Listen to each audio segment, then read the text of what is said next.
Chapter 394. In the early morning glow, Han-Jin and Sunir looked at each other.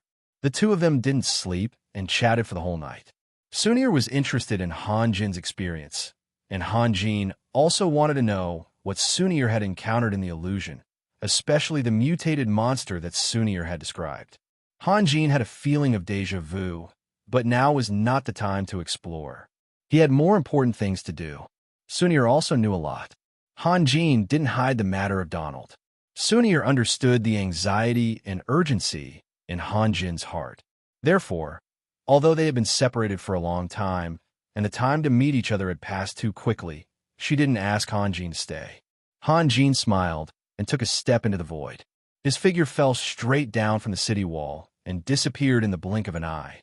Looking at the place where Han-Jin disappeared, Sunir couldn't help but let out a low sigh. Athena hesitated for a moment and said, "My lord, what should we do? Should we join the main force or stay in Wild Willow City? Wait for a few days, and then we will set off.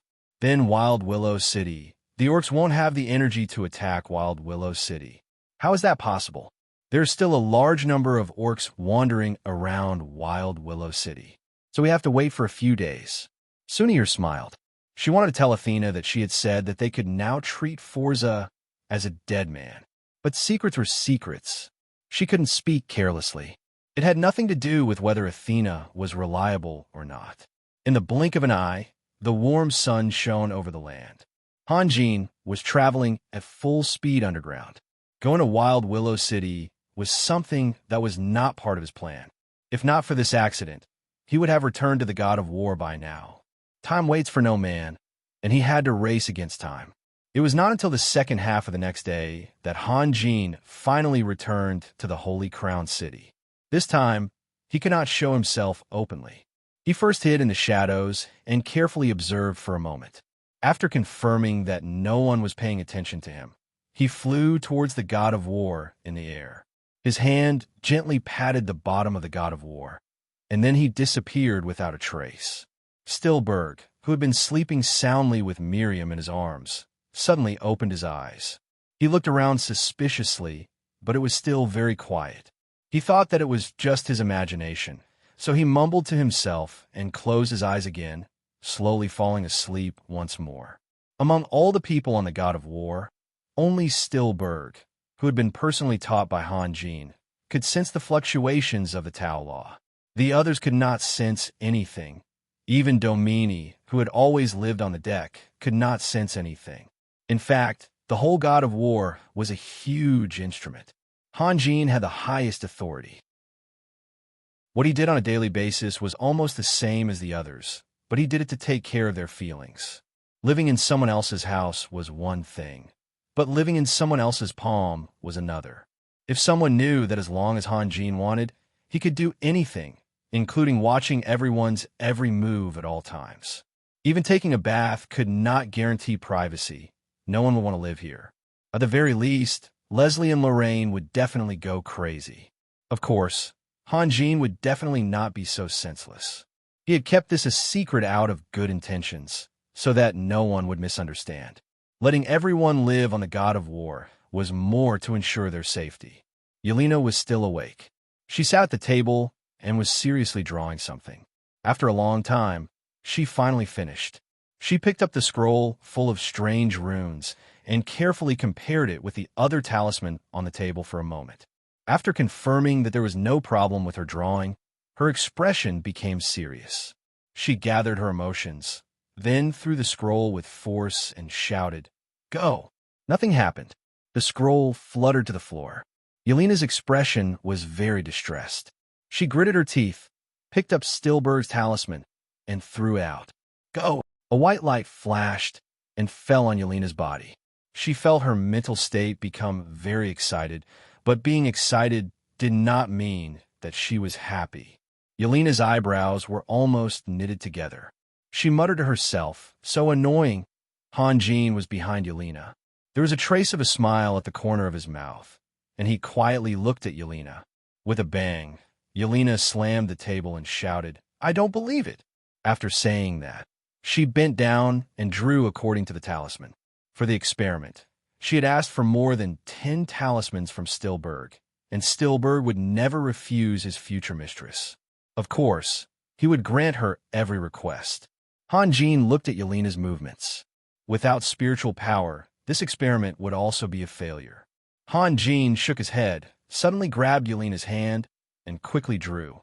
Yelena's body stiffened, and she almost cried out. However, she immediately realized who was behind her. She sighed like a moan, and her body softly leaned into Han Jin's embrace. Han Jin's movements were countless times faster than Yelena's. It could be said that he was almost done with a wave of his hand. Okay, you can try again. Han Jin smiled. I won't try. Of course, a magic scroll made by you won't fail. Yelena jumped up, put her hands around Han Jin's neck, and looked at Han Jin with a sweet smile.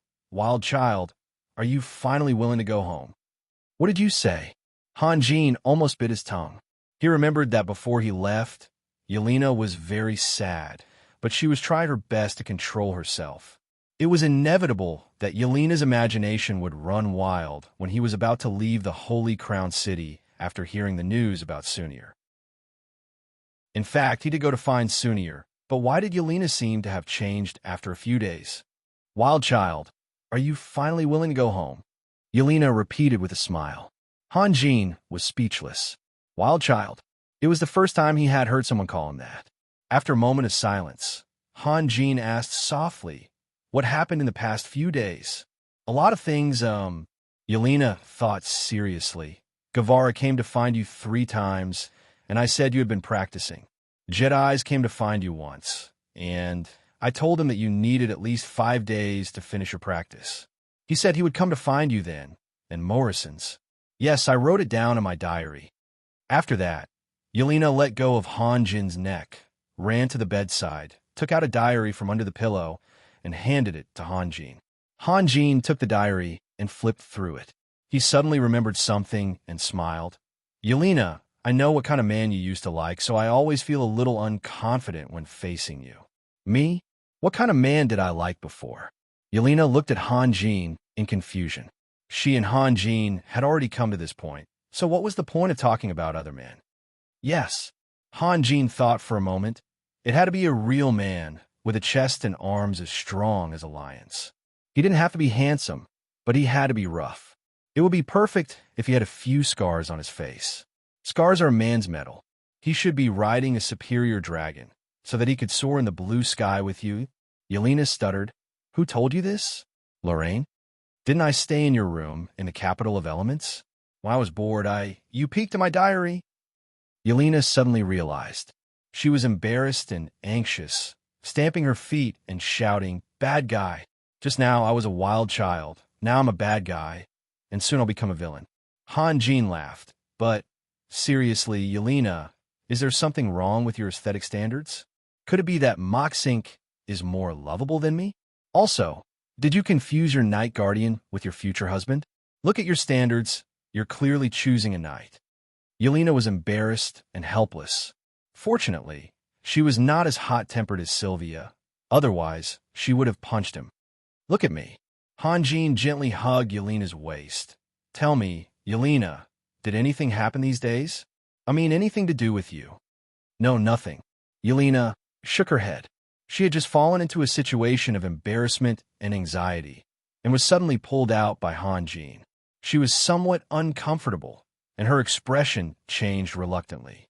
Say it again? Han Jin smiled. It's really nothing. Uncle Gale talked to me a few times. What did Major Domo Gale say?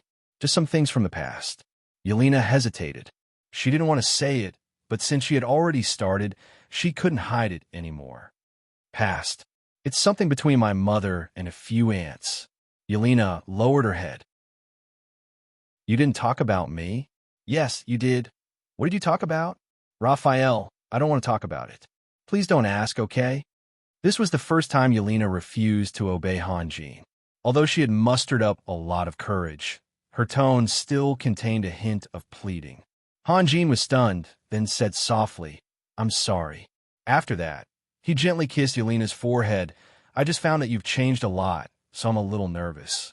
Actually, as long as you're happy and I'm happy, that's enough. isn't it? Yelena whispered. Yes, as long as we're happy. Han Jin smiled again. By the way, Raphael, how did you come in? Yelena suddenly realized a problem. Me? Han Jin's expression didn't change. Of course I came in through the door. You were too focused at that time, so you didn't notice me. Liar. Yelena pushed Han Jin away and looked at Han Jin with a faint smile. Do you know? In order to prevent you from being exposed, I've set up a magic array. This was the tragedy of being blind to the law. Han Jin felt a little helpless. He could sense the fluctuation of magic, but he couldn't do anything about the magic array that was in a silent state. Although the god of war was his instrument, he could only sense the existence of the magic array after Yelena reminded him. Ahem. Han Jin's eyes were full of affection. Yelena, did you miss me these days? Tell me, how did you come in? Yelena was unmoved. I've been doing a lot of things these days, and I'm really tired, you know? Forza's great shaman Yuridin was killed by me.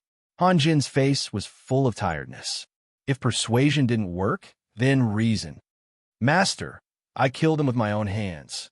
Harley finally couldn't hold it in anymore.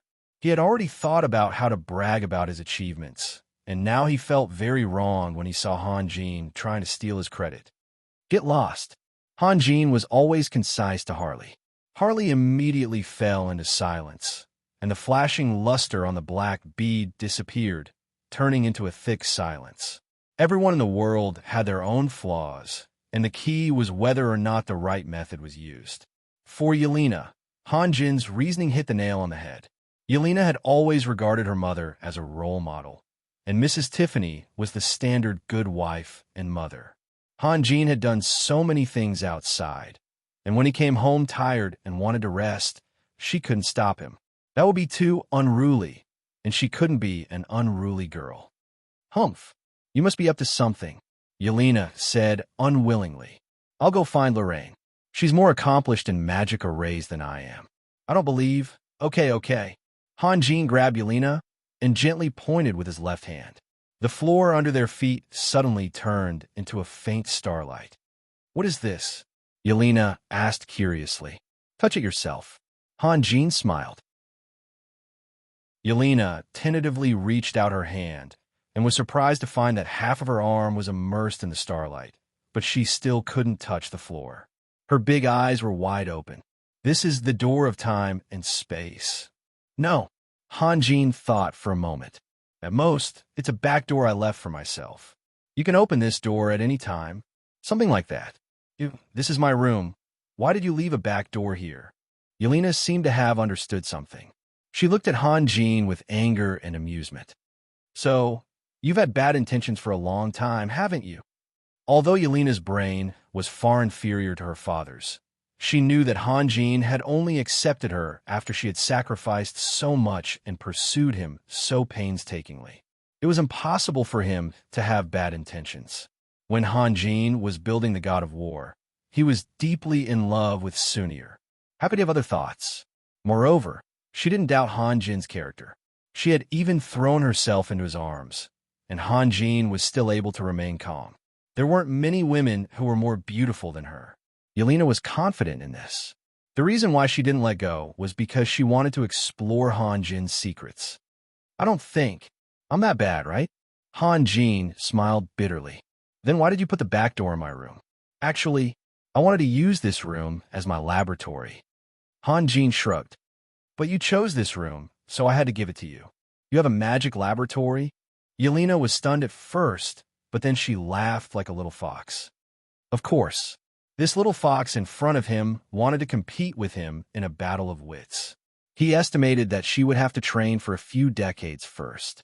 However, there were some things that he was prepared to tell her slowly, and it had nothing to do with her current scheming. Han Jin smiled. Do you want to take a look? Is that okay? Yelena became reserved. Not okay. Then forget it, Han Jin said. Yelena was stunned. She was extremely annoyed. It was all her fault. Why did she say so much? Yelena rolled her eyes and tried to change the topic. Suddenly, she saw Han Jin's mischievous eyes.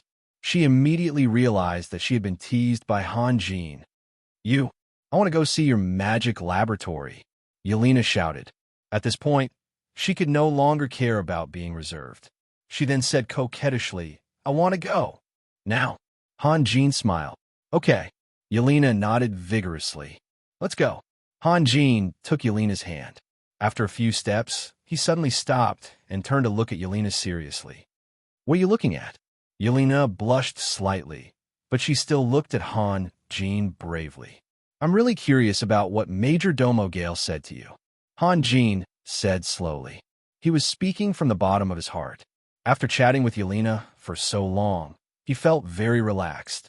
He no longer had the heavy sense of responsibility and guilt that he used to have. This feeling was especially obvious when he came back from Sunir, who he didn't know how to face.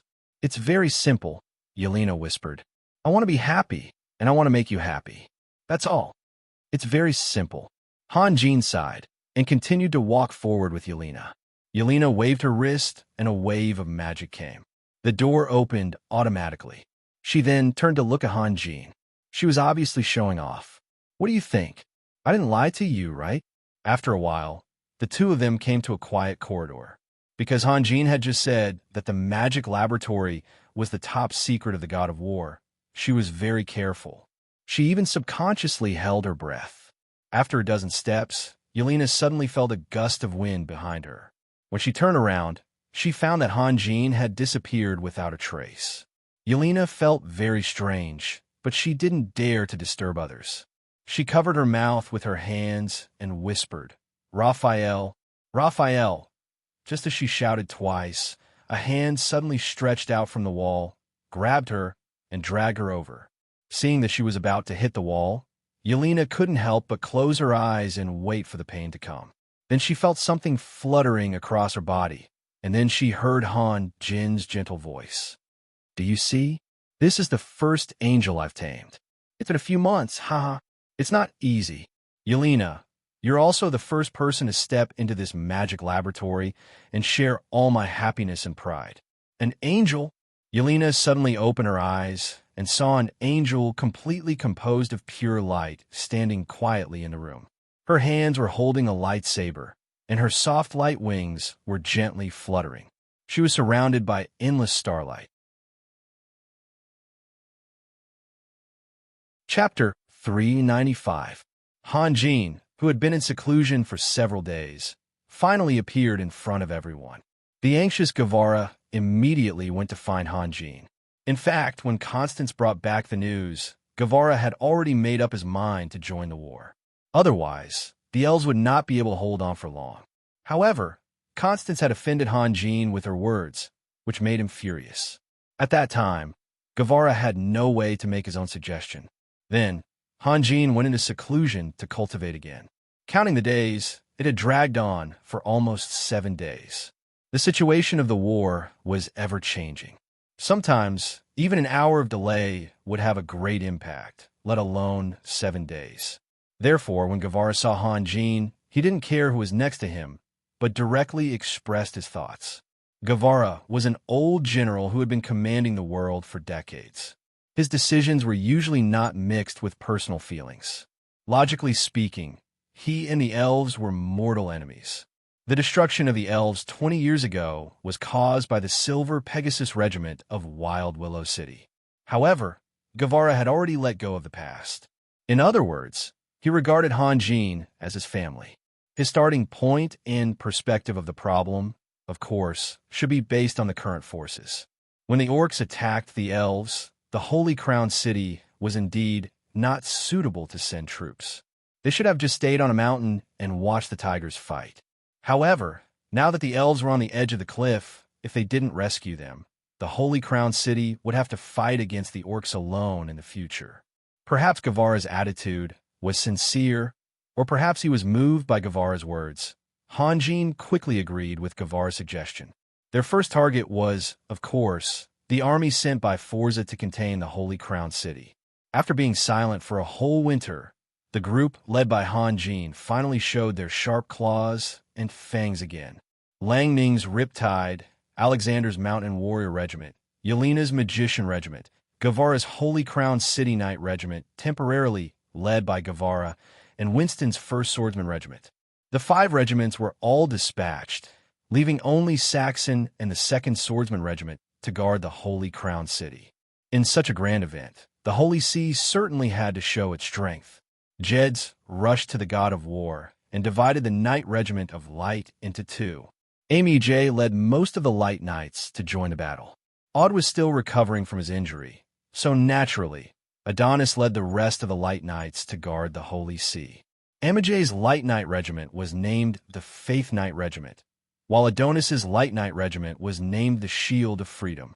Although the number of the Light Knight Regiment was not large and was barely divided into 2 regiments, which gave people a funny feeling, the Holy See's attitude was very firm. The flag had to be raised, and had to be raised loudly. As for the Light Knight Regiment, they could slowly replenish it later. From the banners of the 2 regiments, one could see the mission of Amy J. and Adonis. Amy J. was very young, so he was suitable for conquering the world, establishing his own achievements, and spreading his faith. Adonis, on the other hand, was old and not suitable for traveling. In order to take care of his health, he was asked to stay in the Holy See. As for the name Shield of Freedom, it was probably meant for Hanjin, because Hanjin strictly limited the number of believers the Holy See could accept. After all, the Holy Crown City was the territory of Hanjin, so the Holy See could not say anything. In the end, they could only use the slogan from thousands of years ago, proclaiming the freedom of belief as a hidden protest to Hanjin. Aud was injured by Hanjin, which helped Amy J in another way. Otherwise, according to seniority, he would have to wait until Adonis died before he could become the commander of the army. Now that he had taken on the responsibility in advance, and the number of knights under his command was far greater than that of Adonis, as long as he was not too stupid and knew a little bit about politics, he could control the Light Knight Regiment under his command. Then, when Aud recovered, there would be nothing he could do to change the situation, and he would not be able to compete with Amy J for anything. This was not something that happened more than 10 years ago. According to the normal procedure, after Adonis died of illness, Aud would be the commander, and Amy J would be Aud's deputy. Then, when Aud returned, he would be able to take over all the military power. But now there's a drastic change. Although Amy J was still nominally under Adonis' command, in fact, he had far more power than Adonis. Of course, he had to be responsible for the benefits he received. This was an instinctive contract spirit. For the generals of the Light Knight Regiment, if it was Adonis who promoted them, they would be responsible for Adonis. If it was Amy J who promoted them, they would be responsible for Amy J. If it was the other Light Knight who promoted them, they would be responsible for all the Light Knights. It was almost impossible for them to change their minds, because that would be betraying themselves. They were obviously promoted by Amy J, but now they were leaning toward Adonis. How could Amy J let them go? The 5 regiments were busy for 3 days, and finally, they were ready. The Riptide Regiment, which was the head of the regiment, left the Holy Crown City in the early morning, and the Magic Regiment, which was under the command of Cain, left at noon. It was not that they were procrastinating, but because there were too many things to do. Guevara, Jedis, and the others did not expect that in a place where they could not see, there was an invisible hand quietly fiddling with them, and even controlling their fate, the fate of countless lives. In the blink of an eye, it was nighttime. Because Hanjin and the other high-ranking officers had all left, the Holy Crown City was particularly guarded. Saxon, who used to be from the Reaper Mercenary Regiment, was particularly nervous. This was the first time he took on such a heavy responsibility, and he and Adonis had become the de facto highest-ranking officers in the Holy Crown City. In the past, he envied those generals who held great power, but when he really sat in that position, he understood that everyone had their own difficulties. Indeed, he had thousands of swordsmen under his command, which was much more prestigious than when he was a mercenary, but the responsibility was also greater. Please don't let anything bad happen to you. Saxon looked at the gradually darkening night sky and murmured to himself. He did not expect to be the center of attention, but only hoped that he would live up to Han Jin's trust. But things in the world were so strange. The more you worried about something, the more would happen. About 6 or 7 huge black shadows appeared in the sky, flying straight to the Holy Crown City. They seemed to be moving slowly, but they were actually moving very fast. The first to discover these shadows were the Mage Towers in the Holy Crown City. Although these shadows were trying their best to hide their power fluctuations, the Mage Towers, in addition to building the city's magic defense system, also had the most important function of detection. Therefore, the power fluctuations emitted by all the shadows had far exceeded the detection limit of the Mage Towers. One by one, the magic lamps with warning functions lit up one after another. Unfortunately, there were no mages in the Mage Towers in the city. The few mage apprentices were all dozing off and did not notice at all. Although Yelena and Cain had taken away the Magic Legion, they still left some sorcerers to cooperate with Saxon's 2nd Swordsman Regiment to guard the Holy Crown City. The key point was that Hallister, the manager of the Night of Bliss, was holding a banquet today, and all the responsible sorcerers of the Mage Towers were also invited. Hallister wanted to thank the Holy Crown City for taking care of the business of the Night of Bliss for a long time. Who wouldn't want to play for free? Almost all the sorcerers, nobles, and government officials attended the banquet. It could be said that except for Saxon, who dared not neglect his duty, and Adonis, who did not like this kind of atmosphere, all the invited people were present. There were almost 1,000 people present, and Hallister even emptied a whole building for the banquet. It was no secret that Hallister was managing the Night of Bliss for Han Jin. Han Jin himself lived in seclusion, and his whereabouts were unpredictable. Even his friends often did not see him for a few days. For most of the officials and nobles, there was no chance for them to please Han Jin. Therefore, they could only take a step back and look for opportunities to please Han Jin's trusted followers. Moreover, the new popular figure of the Holy Crown City, Chief Magistrate Schumann, was also present. The others did not know much about Schumann's rise, but they knew that Schumann seemed to have done something that attracted the attention of Han Jin, and then he was promoted to Chief Magistrate. However, many people were jealous of Schumann's current treatment. The most maddening thing was that Schumann could actually board the god of war at any time, anywhere. This was something that the government officials could prove because they had seen it with their own eyes many times. What was the god of war? It was the center of power of the entire city. Lord Raphael, Dragon Knight, Guevara, Thunder, Titan Dominique, Magus Yelena, and so on all lived on the god of war. If they could board the giant ship that symbolized nobility, it would be a great honor for the entire family. Countless people wanted to have the same treatment as Schumann. Even if they were immediately kicked off the god of war as soon as they stepped on it, they would still be satisfied. However, Schumann was a very low-key person. He did not get carried away because of the heavy responsibility he received. He was very polite to all his old friends, old and new. Of course, he was even more polite to Hallister. The Night of Bliss was full of joy, but some people were happy while others were sad. For some people, they could not bring themselves to laugh. As the black shadows flew closer and closer, the magic lamp in the Mage Tower became brighter and brighter. Looking from afar, it was as if there were dozens of small suns in the city. Saxon divided the 2nd Swordsman Regiment into several small teams and patrolled the city. Soon, someone found that the streets were very bright today. When he looked up, he saw the light from the Mage Tower. But it was too late. The black shadows were flying at an extremely fast speed. In just a few seconds, they flew into the defenseless Holy Crown City. There was no longer a need for the detection of the Mage Tower. Most of the warriors had already sensed the violent fluctuations. Saxon raised his head in panic and saw a huge shadow that almost covered the sky. He was immediately dumbstruck. That's dragons. A total of 7 dragons. There were actually 3 superior gold dragons. Under the illumination of the moon and the Mage Tower, one could clearly tell the difference between them and their companions. Their streamlined, elegant, and vigorous bodies were covered with countless scales that shone brightly.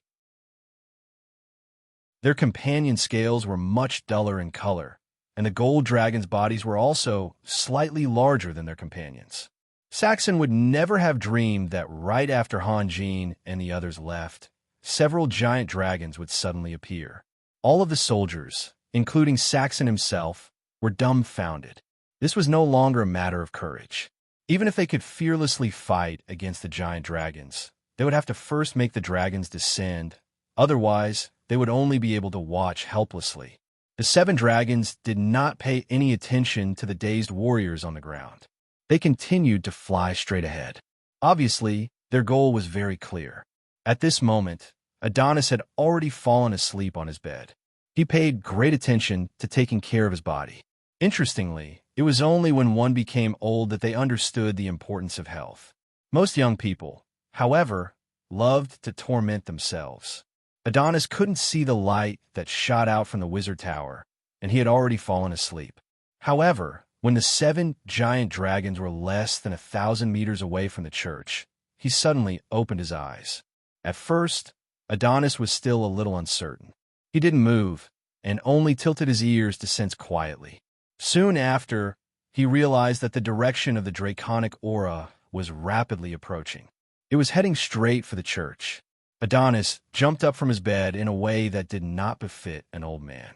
In 2 steps, he rushed to the wall and took down the war spear hanging on the wall. Then his body emitted a dense white light, and with a heavy step on the floor, he shot straight up to the ceiling. With a boom, Adonis forcefully passed through the ceiling and crashed through the roof. He created a large hole in the ridge of the roof and jumped outside. He lived on the top floor, and at this moment, he was looking down from above. He could clearly observe the changes in his surroundings. Due to the lack of time, Adonis could not put on his armor. He was only wearing a thin set of pajamas. His legs and arms were exposed. It was only at this moment that one realized how old Adonis was. The muscles on his legs and arms had shrunk beyond recognition. If one carefully evaluated his arms and legs, they would not even be comparable to a weak girl's. He gave off a withered feeling, and his skin was covered with age spots. It was unbearable to look at. It was said that a hero at the end of his life and a beauty in her twilight years were 2 tragic events. In reality, a powerful person who was about to be defeated by time was also a tragic event. However, Adonis' expression made it easy for people to overlook his old age and the inappropriate pajamas he was wearing. His eyes flashed with a cold light, and the war spear in his hand was pointed diagonally at the sky. He did not move, as if he was frozen in the air. His body was also straight as he quietly observed the dragons that were flying closer and closer. Groups of light knights, priests, and armed believers rushed out from various places. A bright magic screen slowly rose from the main hall of the church, protecting the main hall below and some of the light knights and priests who were preparing for battle. When he saw the 7 dragons in front of him, Adonis' eyelids twitched violently. Then, he fell into a dead silence, like a piece of withered wood. Adonis was different from ordinary knights and priests. He was a holy knight and had sufficient knowledge of high-level power. He immediately understood that these dragons were not something he could fight against. Adonis, long time no see. A vigorous voice sounded from afar. Whites. This time, Adonis could not control his expression. Why is it you? The 7 dragons had already flown into the sky above the church and were constantly circling, as if they were adjusting their rhythm. Of course it's me. How is it? Do you feel exceptionally happy to see an old friend? I'm very happy. The voice was filled with a sense of frivolity. I realized that I came at the right time. If I had waited until you were too old to get out of bed, then it would have been too boring. Really, it would have been too boring. As soon as the voice finished speaking, a superior gold dragon suddenly broke away from his companions and swooped down towards Adonis. The moment he recognized the other party, Adonis had already given up on all his unrealistic fantasies. He squatted down slightly, then suddenly raised his head and let out a hoarse roar. Blue veins as thick as a finger protruded from his shriveled neck, and his appearance made one's heart ache. However, his light fighting aura was still incomparably pure. As the ball of light grew brighter and brighter, the tiles around Adonis began to shatter, as if they were being squeezed by an invisible force. The superior gold dragon opened its mouth, and a turbulent dragon's breath instantly rushed over a distance of more than 100 meters, like a surging waterfall, enveloping Adonis' body. After living for so long and fighting for so long, Adonis naturally knew the best way to deal with the enemy's attack. However, there were light knights, priests, and believers all around him, and he could not bring disaster to his companions. In the end, he could only raise his battle spear, and a 20-meter-long aura shot out towards the dragon's breath that was pressing down on him. With a loud bang, the aura and the dragon's breath collided. The dragon's breath was about 10 meters thick by the time it got close to Adonis. Adonis had released his holy fighting aura without holding back, but he had only turned himself into a spike. If a bucket of water were to pour down on him, the consequences of using a spike to block it were obvious. Moreover, the small building under Adonis' feet was not protected by a magic barrier. As soon as it came into contact with the dragon's breath, it quickly collapsed and burst into flames. Adonis was unable to control himself and fell straight down, smashing into the sea of fire and disappearing without a trace. "You will never be a match for me." The superior gold dragon continued to dive down and spat out another dragon's breath. The dilapidated small building collapsed again, and the soaring flames soared more than 20 meters into the air. The superior gold dragon leisurely circled in the flames, and the strong wind that he brought with him caused the light knights below to stagger. "I don't even need to do anything. I just need to wait a few more years, and you'll have failed." His voice was full of pride for his own race, as well as contempt for other life forms. "Die!" With a loud shout, a white light suddenly shot out from the sea of flames. Adonis used his skinny hand to straighten his battle spear, and a 20-meter-long aura shot out from the tip of the spear, piercing towards the superior gold dragon's chest. The superior gold dragon slanted his wings and drew a circular trajectory, avoiding the aura emitted by Adonis. Then he spread his wings again and rose more than 100 meters into the air. What a powerful fighting aura, but how long can you last? Hee. Adonis' aura missed its target, and his body fell to the ground. Although his posture was very stable, his heart was filled with humiliation and helplessness. This battle had been unfair from the beginning, because he would never be able to seize the initiative.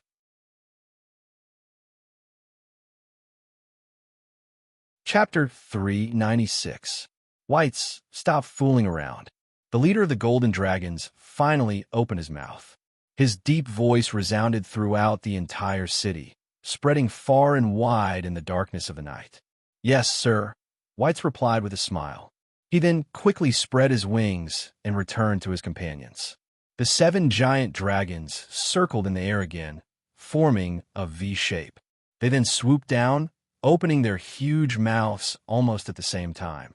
Streams of dragon's breath poured down from the sky like a waterfall, crashing onto the light screen of the Holy Sea's main hall. The light screen shook crazily, and the Knights of Light in the vicinity were thrown off balance by the rebounding waves of fire. About a dozen believers were even burned into burning men, running around aimlessly like headless flies as they screamed in agony. Their target is the Holy Crystals. The Holy Crystals. Cardinal Hayashais, who had just heard the news, immediately screamed when he saw this scene. The 7 dragons climbed into the sky in an orderly manner, circled in the air for half a circle, and swooped down toward the main hall again.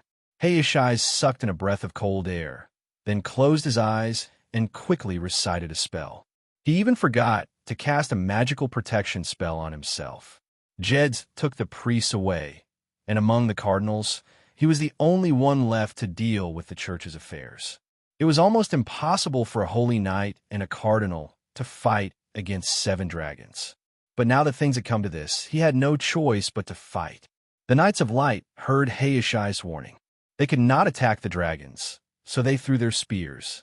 The priests were not willing to fall behind, and shot arrows of light at the dragons like raindrops. Some of the stronger priests did not hesitate to cast God's blessings and prayer spells, blessing every knight they saw. Unfortunately, God's blessings and prayer spells could only increase the fighting power of the knights. The dragons were still hovering in the air. No matter how powerful the knights were, they could not cause any harm to the dragons. As for the spears thrown in the air and the arrows of light released by the priests, their power was so weak that it was negligible. The dragons did not care about these attacks at all and continued to dive down. Adonis recklessly knocked down a few knights in a row and rushed to the vicinity of the main hall. His figure rose from the ground, and he thrust his spear into the sky. Adonis had already exerted all his strength, and this jump was nearly 20 meters high, even higher than the height of the main hall. It was no exaggeration to say that he could already overlook the Holy Crown City. Unfortunately, if he wanted to fight against a dragon, this kind of strength was far from enough. In order to maximize the power of the dragon's breath, the dragons had already descended to a low altitude of about 50 meters above the ground. However, even such a short distance was enough to make Adonis sigh. From Adonis' point of view, the 20-meter-long beam of light on the spear was about to hit the body of a golden dragon. However, he had already used up all his strength, and he couldn't help but fall down. He could only watch as the dragons flew further and further away. The 7 dragons' breaths once again fell down in an orderly manner and hit the light curtain of the main hall of the Holy See. With a loud bang, the magic light curtain trembled violently for a while, and then it became blurry. Hachiel suddenly opened his eyes. His face had already become pale, but his expression was extremely firm. The next moment, he pointed the scepter in his hand at Adonis. A dazzling light shrouded Adonis' figure, and then a pair of flawless white wings of light stretched out from behind Adonis, supporting him. At this moment, Adonis was like a tiger that had grown wings. He let out a deafening roar, and his body suddenly moved. Like a sharp arrow, he shot into the sky and chased after the dragon at a speed that was not inferior to that of a dragon. Seeing this scene, the light knight and priest cheered, while Hachiel's body fell to the ground amid the cheers. He could have calmed down a little, but the angelic wings spell took too long to cast. In order to seize every minute and second, he had released all of his magic power and forcefully sped up the chanting. Although he had successfully cast the spell, he had also lost all of his combat power. Even if he had a pair of angelic wings, from a logical point of view, Adonis should have avoided fighting 7 dragons at the same time. However, he had no other choice, just like Hachiel. He could die in battle, and everyone here could die in battle, but the Holy See could not afford to lose the Holy Crystal. Seeing that Adonis was chasing after them at full speed, the dragons hurriedly spat out their dragon's breath in an attempt to seal off Adonis. However, Adonis' body had become extremely agile, and this was definitely not the first time he had fought with his angelic wings. He gave off a feeling that he was very familiar with the battle. His body drew a semicircle in the air, and he easily dodged a few dragons' breaths, just like how Waits had easily dodged his attack. The formation of the dragons was a little chaotic, like a few children trying to avoid poisonous bees that had rushed into their midst. Although the golden dragons were superior dragons, their fighting style was still very simple. They mainly relied on their dragon's breath and sharp claws to attack their opponents. In order to avoid accidentally injuring their companions, they could only temporarily dodge in all directions. At this moment, a flying object that was shaped like a javelin made of flames shot over from the sky.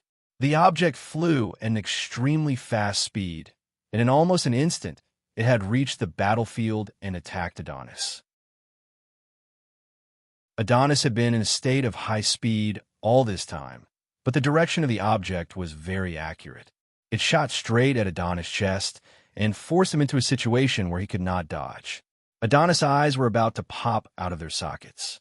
He suddenly let out a roar and faced the tongue of flames with his spear. With a loud bang, the aura released by Adonis shattered the tongue of flames, and it turned into sparks that filled the sky.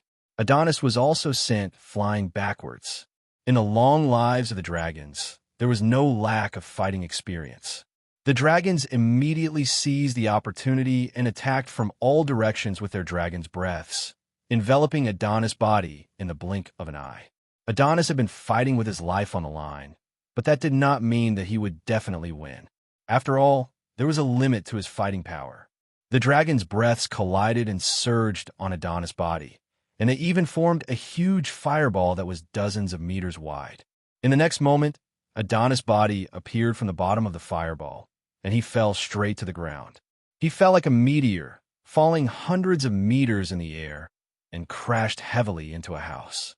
The dragon's breath that was still wrapped around him immediately turned the house into a sea of fire. The cheers of the Light Knight and Light Priest came to an abrupt end. Adonis had only lasted for a short while before he was completely defeated. Now, who among them could fight against the dragons?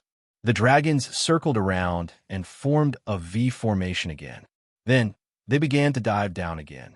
In fact, they did not want to kill Adonis to avoid casualties. This was the request of their employer. If Adonis had not been so persistent, they would have succeeded and left by now. In the eyes of despair, the dragon's breath once again fell from the sky and hit the light curtain in the main hall of the church. This time, the light curtain only trembled a few times before it completely disappeared. If it was the original church, it would be a joke if they only relied on 7 dragons to conquer the mountain of the unsetting sun.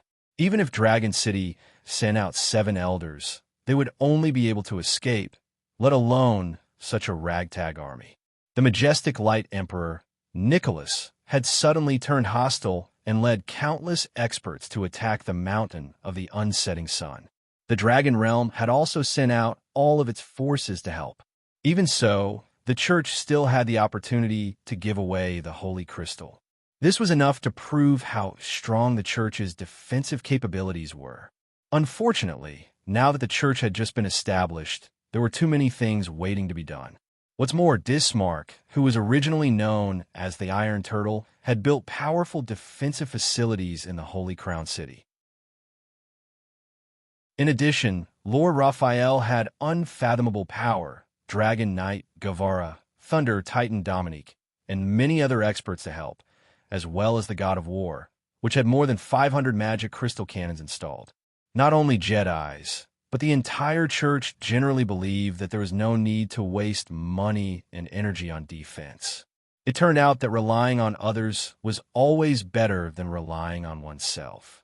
Lord Raphael had led an army to attack the orcs, and because of an accident, all the wizard towers in the Holy Crown City had lost their early warning and defensive capabilities.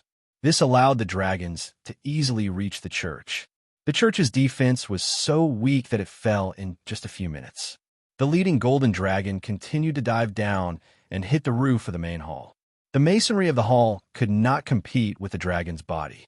With a loud bang, more than half of the hall's roof collapsed. Then, the golden dragon opened its mouth and bit the holy crystal. It spread its wings and flew into the sky. "Bastard, leave the holy crystal." Odo staggered out and saw the golden dragon flying into the sky with the holy crystal in its mouth. He couldn't catch his breath, swayed a few times, and fell down. The Light Knight and priests went crazy. They desperately shot magic into the air, or threw spears, or even stones. This was all they could do. Just now, they had shot a round of spears, but not only did the spears not hurt the dragon, they also smashed the weak believers. However, now that the dragon had taken the holy crystal, the knight had completely forgotten the lesson they had just learned. They needed to vent their anger. Saxon and his swordsmen finally arrived to provide support. They were just as helpless as the knights and could only rely on a small number of archers to shoot into the air. However, there was a huge gap between human archers and elves. Their efforts could no longer be considered as launching an attack, but rather as sending off the dragon. The magicians who were singing and dancing also sensed the battle breaking out in the city. They immediately left the Elysian Knight and rushed back to the Mage Tower as fast as they could. They opened the giant magic shield, but the dragons had already flown away from the Holy Crown City and turned into several looming black spots. The headquarters of the Holy See was a mess. Half of the main hall had collapsed, and the other subhalls had also been affected. Fires had broken out in various sizes. Dozens of believers had died, and hundreds were injured. There were also casualties among the Knights of Light and the priests. The only three remaining leaders, Adonis, Aud, and Haishais, were all unconscious. The most unacceptable thing was that they had lost their saint crystals. This was the second time they had suffered heavy losses after the calamity of Nicholas. Asterisk, asterisk, asterisk. Once upon a time, there was a mountain, and there was a tree on the mountain. Han Jin was now standing on a nameless hill with his back against a big tree. His arms were crossed in front of his chest, and he looked very calm. He was chewing a tender branch in his mouth, but his eyes were a little erratic. No one knew what he was thinking. The night was getting darker. Suddenly, a few small black dots appeared in the sky and flew straight towards him. In a moment, they were above the hill. It turned out that they were a few dragons. The dragons circled half a circle in the sky and descended diagonally, landing more than 30 meters away from Han Jin. At this moment, Han Jin's strength had been recognized by the entire continent, so the dragons did not show any signs of their identity or strength. On the contrary, they tried their best to be as light as possible to avoid arousing Han Jin's disgust. However, the 7 dragons landed one after another from the sky. The strong wind brought about by the pairs of wings that were dozens of meters long still blew sand and stones into the air. The big tree behind Han Jin swayed like a sieve, and Han Jin's body also swayed with it.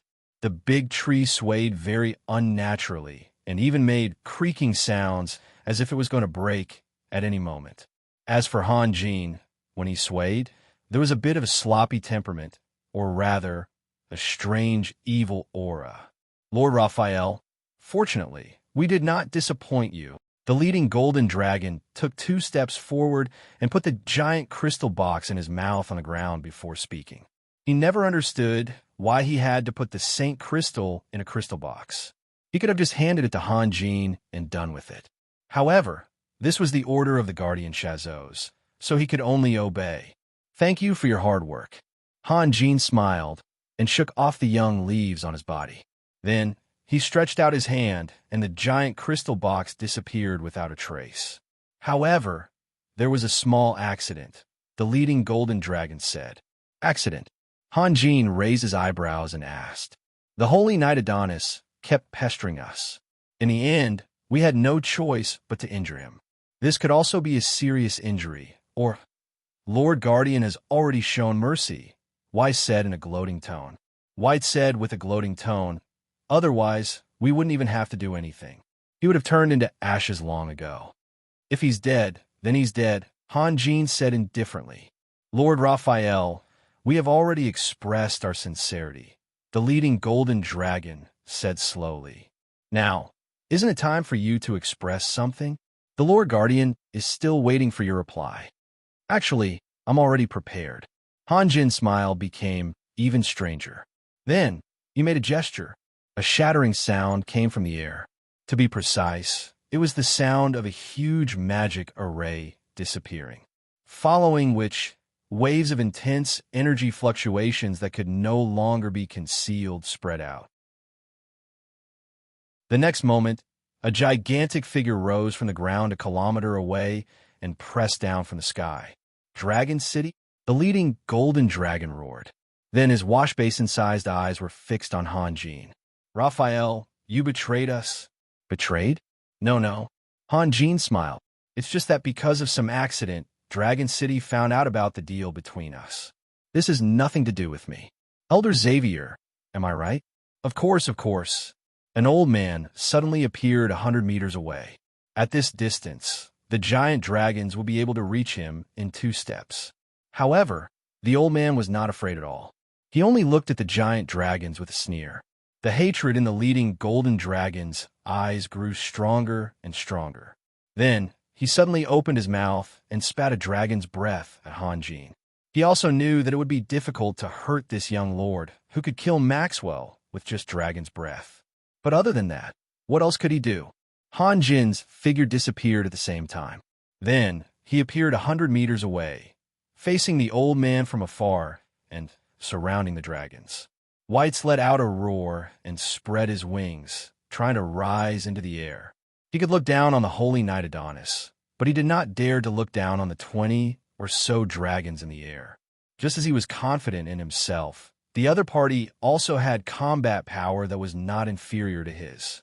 However, the bodies of dragons were too heavy. They could never be as light as birds. Not only did they need to run, but their initial speed was definitely not fast. Of course, they only needed a few seconds to reach their ideal speed and regain the initiative.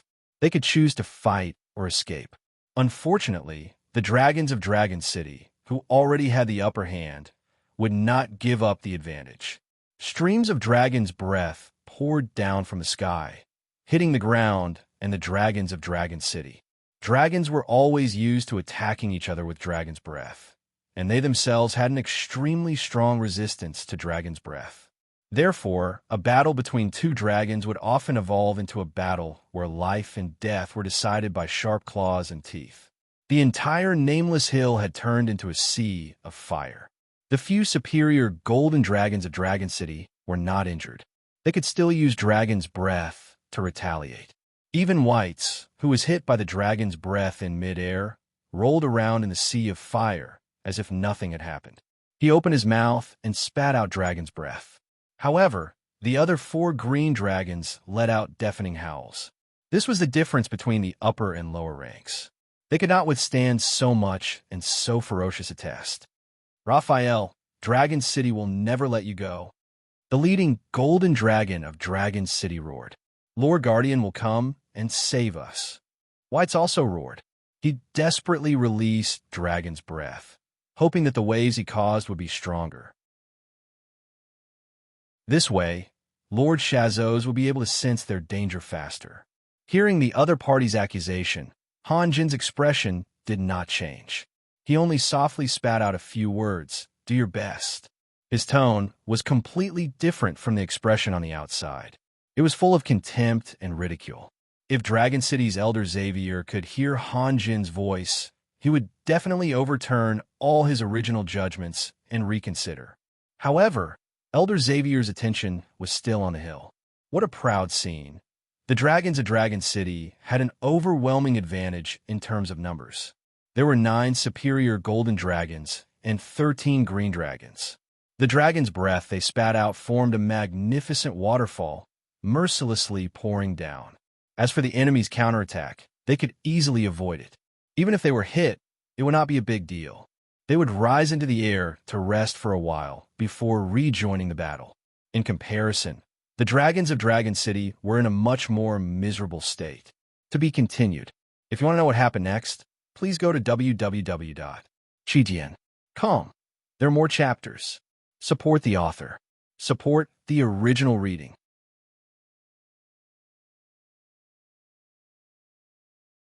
Chapter 397. More than 20 dragons kept spitting dragon's breath downwards, turning the hill into a sea of fire. The boiling flames reached dozens of meters high, and from Han Jin's point of view, he could no longer see the dragons of the dragon's field. Of course, the dragons of the dragon's field could not see outside, so their dragon's breath was not accurate. They even spat at random places where there was nothing.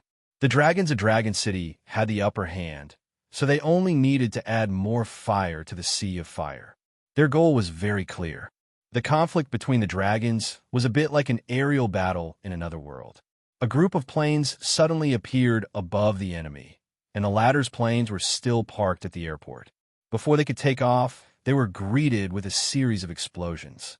This was a catastrophic tragedy, and the outcome was inevitable. The magic resistance of the superior gold dragons was very strong, so they could still hold on for the time being. However, the green dragons could not stand it anymore. After struggling in the sea of fire for a few minutes, they completely lost their fighting spirit and fled straight to the east. There was no meaning in this direction. It was just the result of the careless choice of the dragon that collapsed first. Then, the other green dragons felt their companions' movements and subconsciously follow behind. They couldn't see the outside from the inside, but the dragons of Dragon City could determine the enemy's position from the rolling tongues of fire. The two superior gold dragons quickly closed the distance between them. Their surging dragon breaths crossed each other and hit the ground with a loud bang. However, the green dragons were desperate and did not care about anything else. They rushed straight through the dragon's breath. Although their bodies were swayed by the dragon's breath, and the burning pain made them let out deafening roars, they did not stop for a moment. They just wanted to escape the sea of fire as soon as possible, even if it was just a second earlier. Another two superior gold dragons left the team, spread their wings, and flew down diagonally. They landed on the ground and blocked the sea of fire. They raised their arrogant heads and quietly waited for the enemy to appear. With the two superior gold dragons hovering in the air, they had enough confidence to drive the enemy back. When their companions began to flee, the three superior gold dragons of the dragon field stopped resisting. At the same time, they split into three different directions and quickly fled. Their attitudes were much more resolute than those of the green dragons, as if they had already discussed this beforehand. Their speed was also much faster than those of the green dragons. Hanjin didn't care about the battle between the dragons at all. His eyes wandered around as if nothing had happened. Suddenly, his eyes paused at a certain point in the sky, as if he had discovered something. Then, he lowered his head and revealed a smile of understanding. The three superior gold dragons from Longyu arrived first. Their green dragon companions were the first to escape, but they actually rushed out of the sea of fire one step ahead. Although they were unable to rise into the air, their running speed was not very slow. From the beginning to the end, it took less than 10 seconds for them to escape. The dragons of Dragon City had discovered the enemy's intentions, but their target of attack appeared to be a little chaotic. The three superior gold dragons in the sea of fire were desperately trying to escape, and dragon breath alone could not stop them. The leading superior gold dragon of the dragon field suddenly felt his vision darken. He had finally rushed out. Then he saw the old man in front of him with a sneer on his face. He couldn't help but shiver. Xavier's reputation was not as resounding as Maxwell's, who had always maintained a high profile. However, Xavier must have his own backing to be able to be ranked among the elders. He was definitely not someone he could fight against. Unfortunately, at this time, the leading superior gold dragon could no longer choose a direction to escape in. The next moment, Xavier stretched out his hand and pointed to the ground. A long crack suddenly appeared on the ground, extending from Xavier's feet to the sea of fire. This was an extremely ordinary earth-splitting spell, but the timing of the spell's release was impeccable. It even produced a kind of magical effect. The leading superior gold dragon slowed down and rushed out of the sea of fire.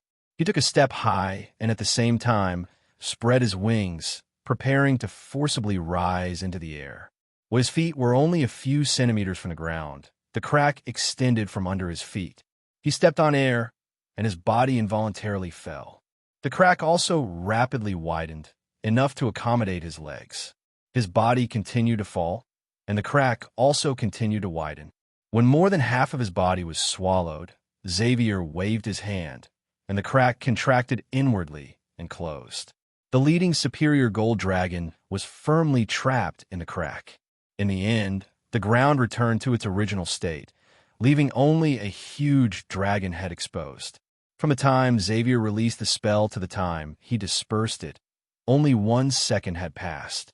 For the leading superior gold dragon, he couldn't help but shiver when he saw Xavier. After the shiver, he found that he could no longer move. No! The leading superior gold dragon let out a furious roar, then spat out a turbulent dragon's breath. At the same time, he struggled with all his might, trying to break free from the ground. Unfortunately, perhaps only a life that had been buried alive could understand how tragic that situation was. He couldn't break free at all. Xavier didn't pay attention to the desperate superior gold dragon. His figure flashed, and he appeared in the air. The first person he wanted to observe was Hanjin. Hanjin lowered his head and looked at the ground thoughtfully, as if there was something very interesting on the ground. At this time, another superior gold dragon rushed out from Han Jin's direction. When he saw Han Jin blocking the way, he, like his companion, couldn't help but feel a chill in his heart. No one thought that Han Jin's strength would be weaker than the elders of Dragon City. However, he immediately hardened his heart, flapped his wings, and rushed towards Han Jin with all his might. At the same time, he opened his mouth and spat out a dragon's breath. "Be careful," Xavier shouted, then quickly chanted an incantation and pointed his finger at the superior gold dragon. The dragons of Dragon City seemed to be very concerned about Han Jin's safety. They almost simultaneously flew towards Han Jin's position. Streams of dragon's breath poured down, all of them concentrated on the superior gold dragon. Han Jin's figure flashed, and he immediately appeared hundreds of meters away. He was still looking at the ground. The superior gold dragon was hit by more than a dozen dragon's breaths at the same time.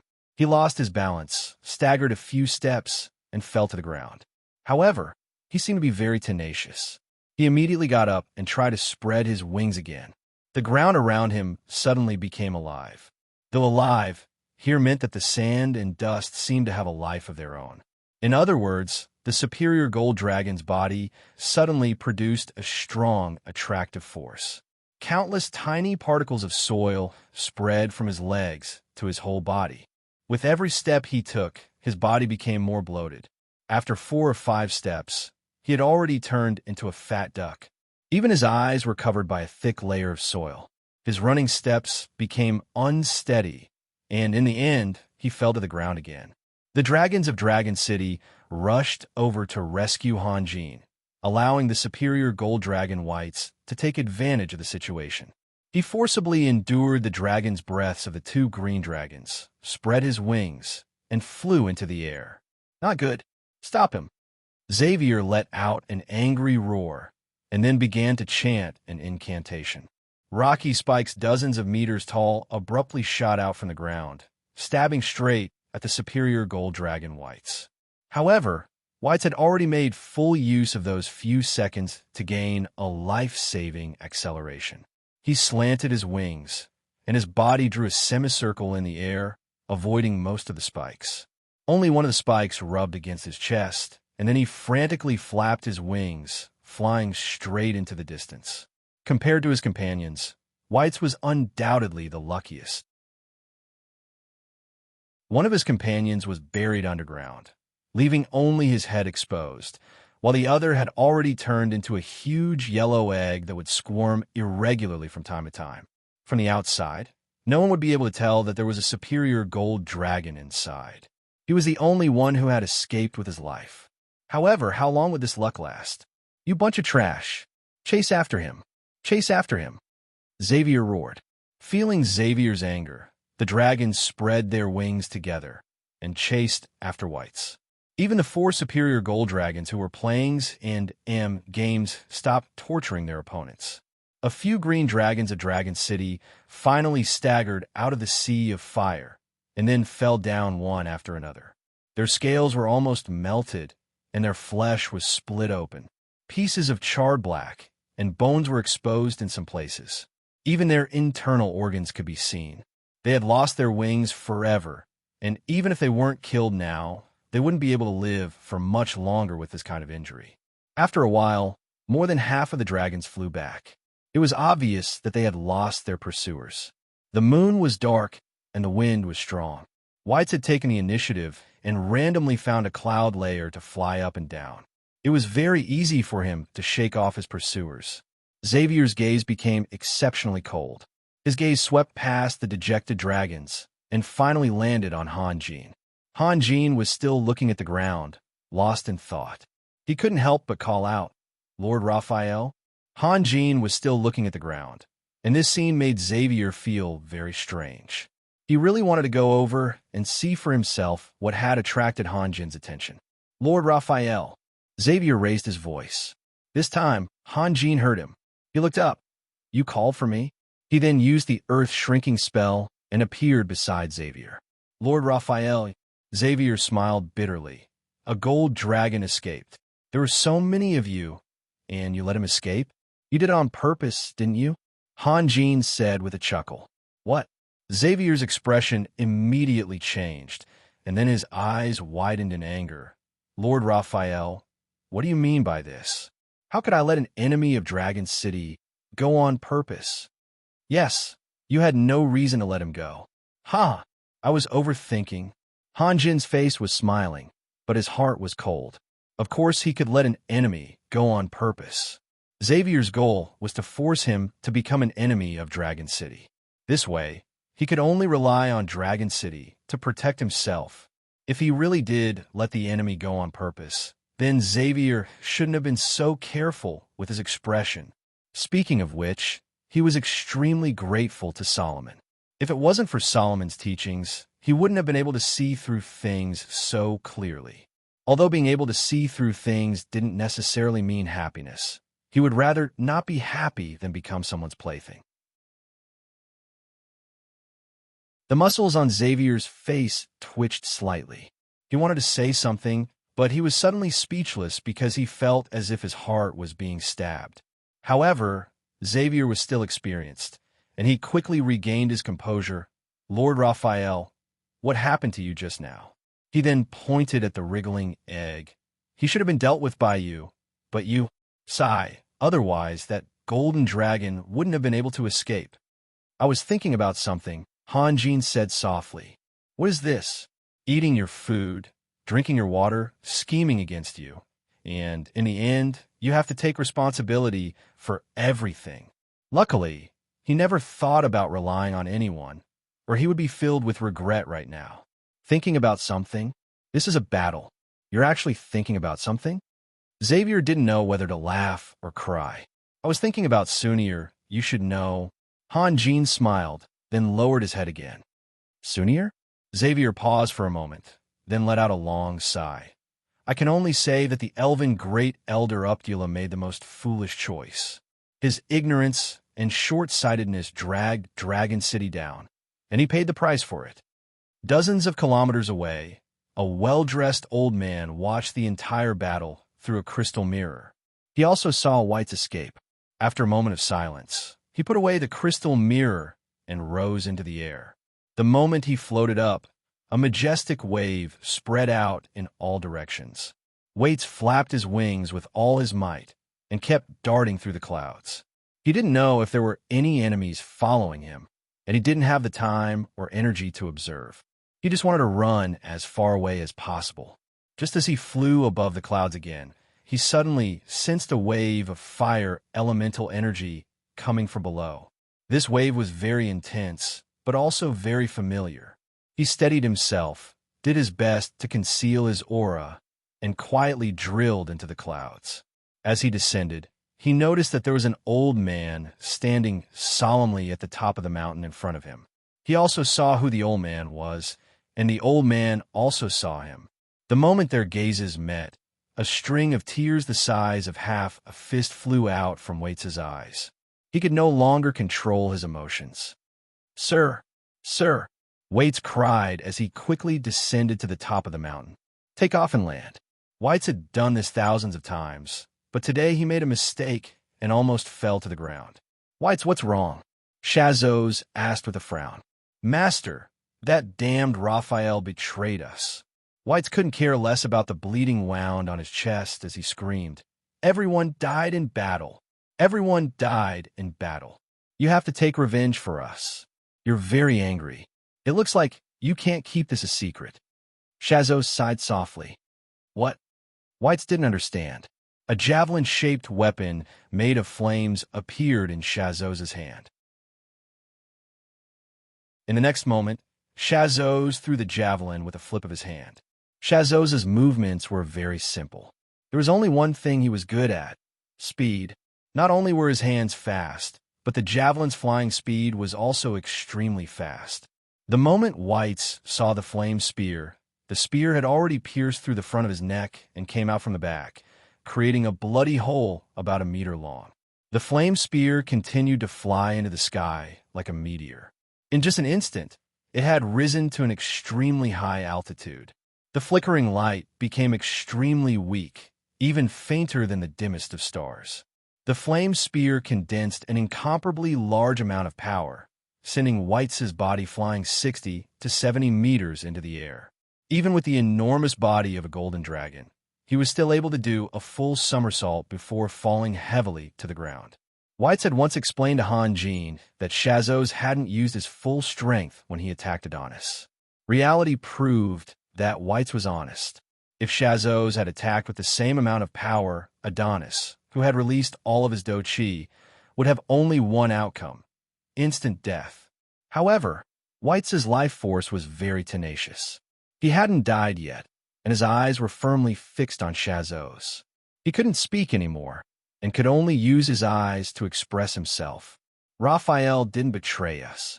Shazos slowly walked forward a dozen or so steps and stood in front of Whites' head. He looked up into Whites' eyes. I want to carry out a plan that will completely end thousands of years of war. Whites, I'm very sorry, but you can only become a sacrifice. Why? White struggled to spit out a word. At the same time, countless blood bubbles gushed out from the 2 wounds on his neck.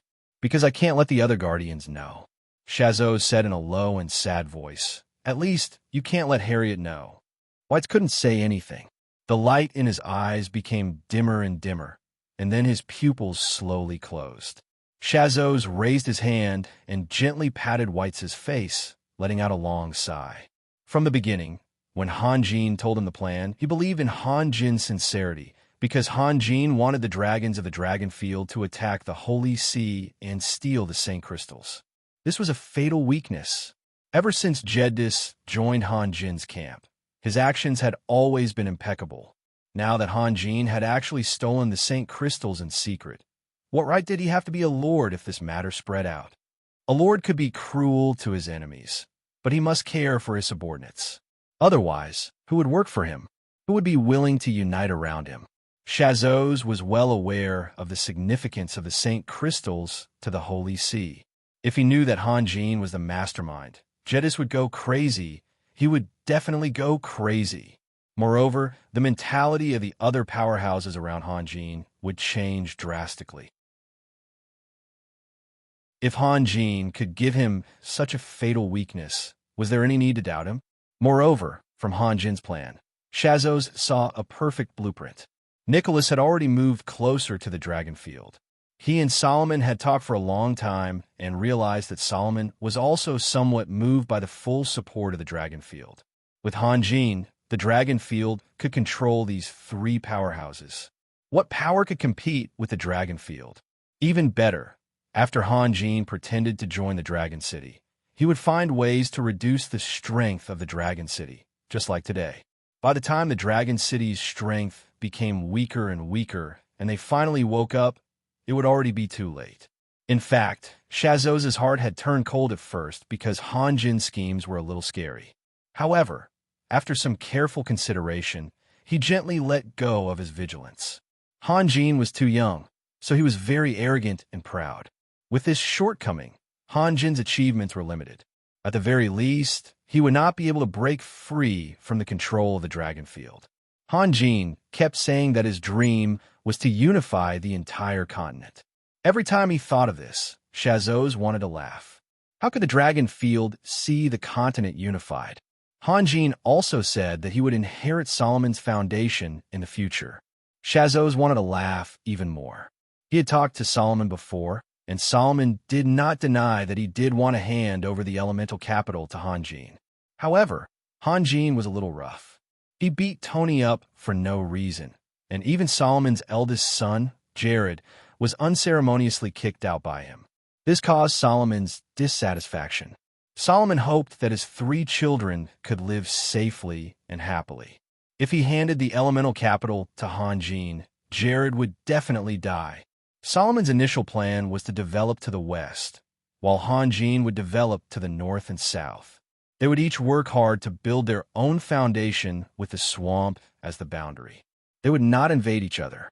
His second son, Ellison, had a good relationship with Yelena, so he could send him a Han Jin side and hand over his foundation to Jared. This way, he could fulfill his wish and let his 3 children live well. Shazos could understand this feeling and also believed in Solomon's words. Therefore, Han Jin learned his lesson early in the morning. However, by that time, the situation had already been decided. Han Jin could not change anything and could only bow his head. Shazos sighed again and took out the crystal mirror again.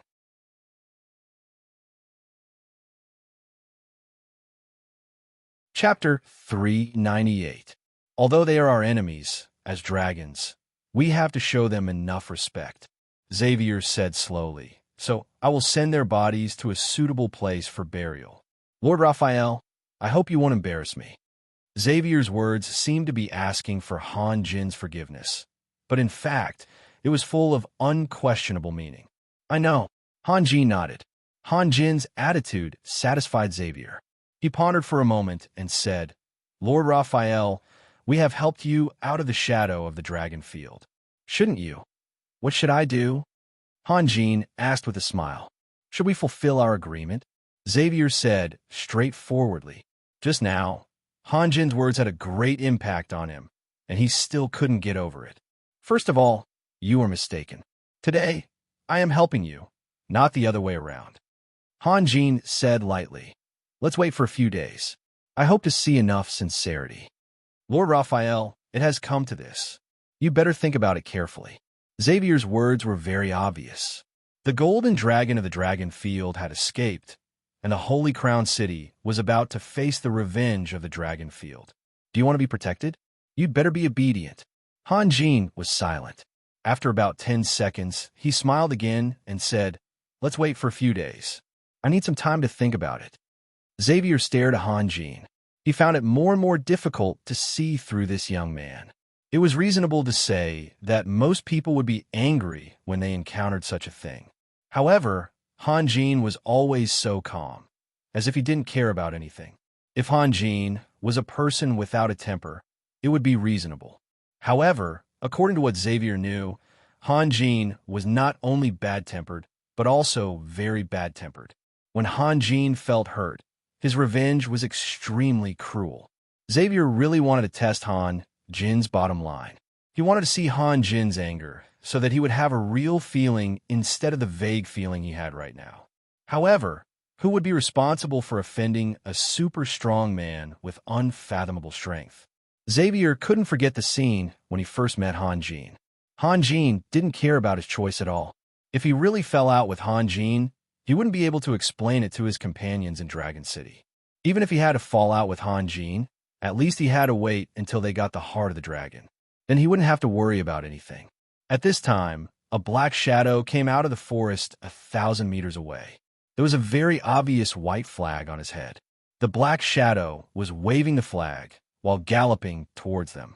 The dragons were very observant and had a wide field of vision. They immediately found the black shadow. A golden dragon said slowly, What's that? It looks like an orc. An orc? What's an orc doing here? Han Jin frowned and asked. No one could answer this question.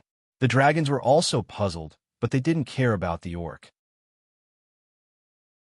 Soon, the black shadow was getting closer and closer. It turned out to be a shaman. He jumped down from the Gale Wolf when he was 100 meters away and walked slowly towards them.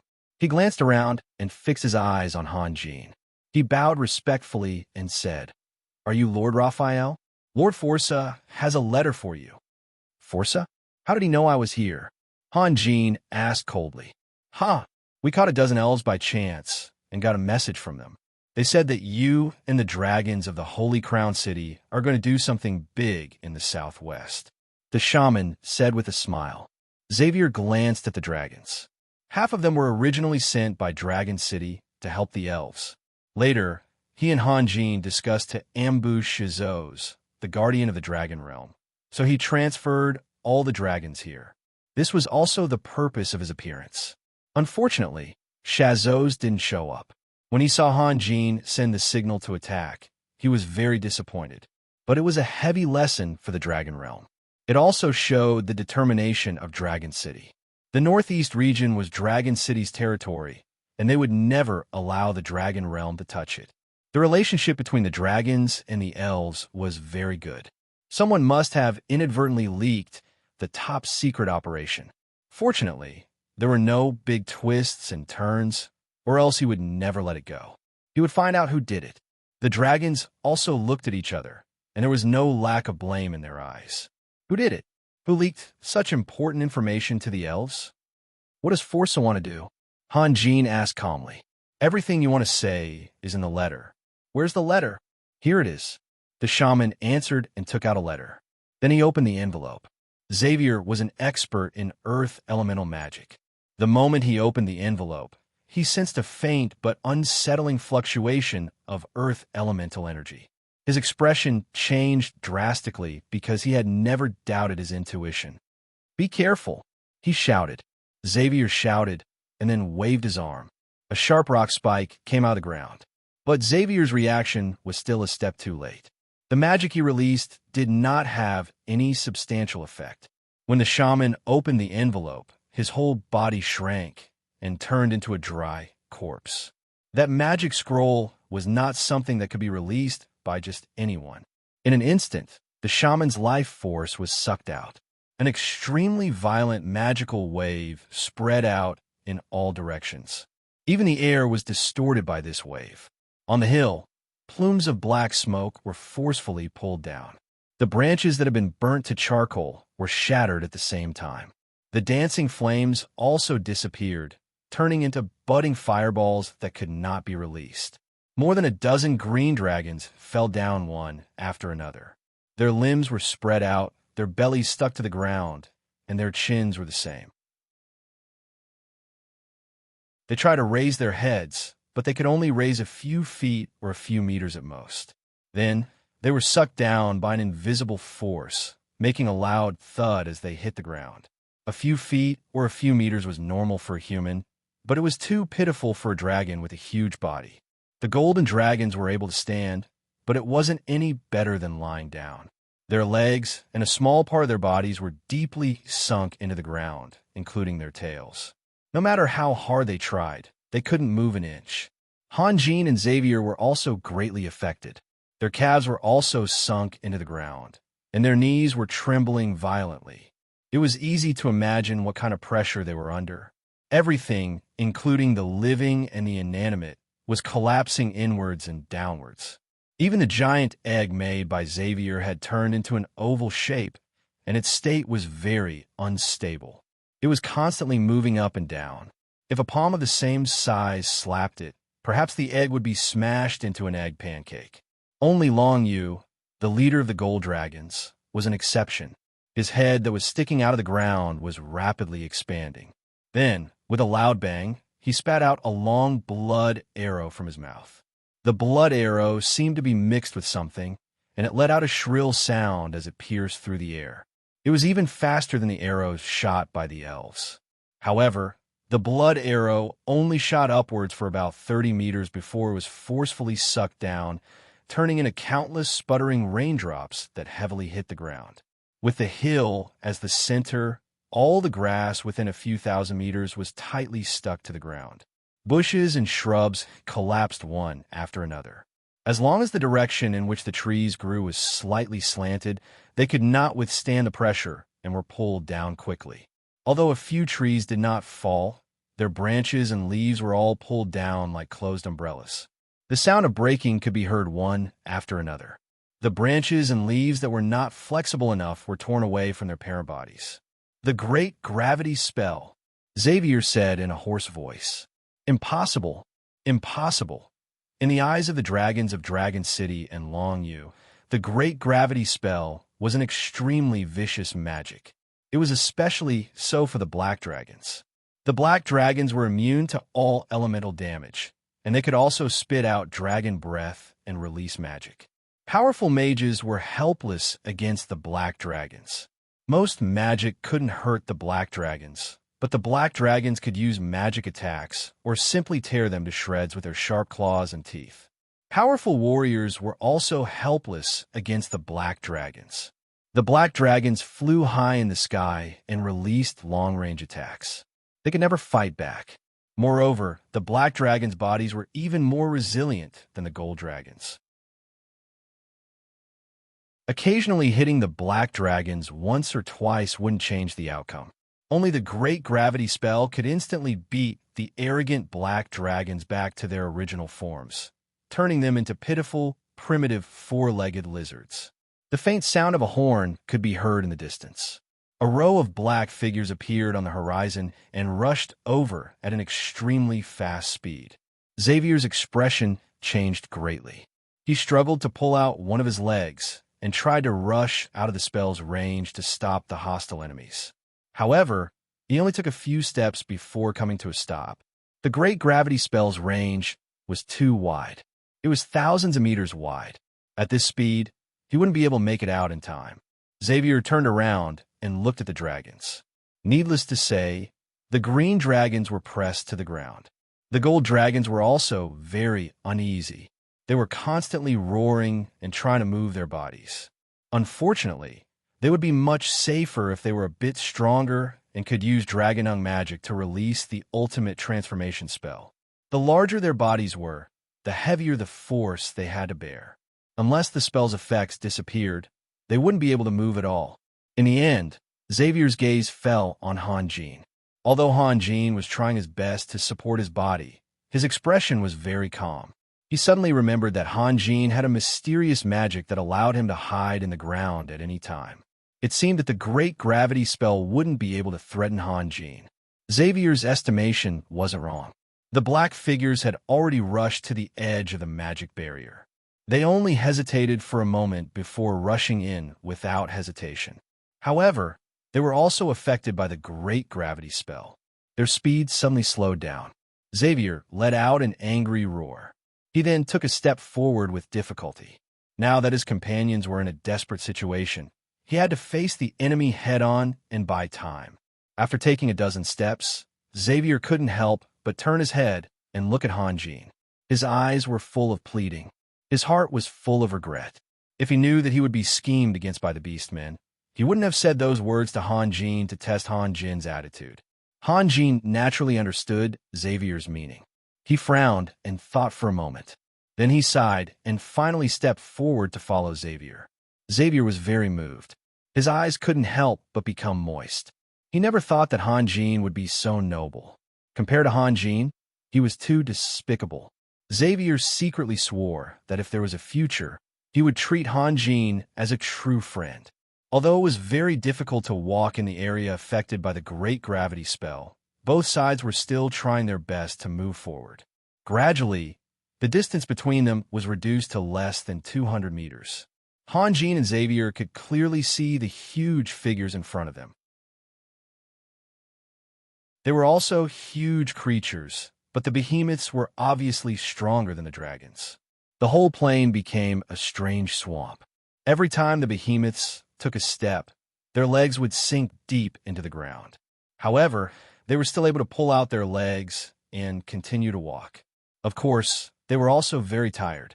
They opened their bloody mouths and gasped for breath as they walked.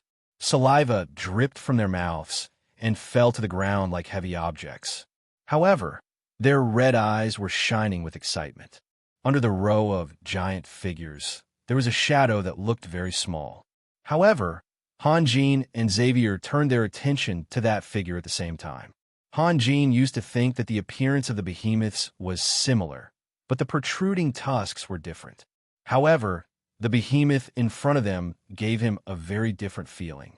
He was as ordinary as a scholar who taught children to read in a remote mountain village. He was neat and plain. In fact, Force's heart was in turmoil. He was far from being as calm as he looked. Dragon City's protection of the elves had caused him great trouble. The dragons didn't want to fight with the behemoths, so they turned their attention to the rear of the orcs. As long as they encountered a group of orcs that was not guarded by the behemoths and the hill giants, they would rush over and spit out a burst of dragon breath. When Forces sent reinforcements, the dragons had already flown away.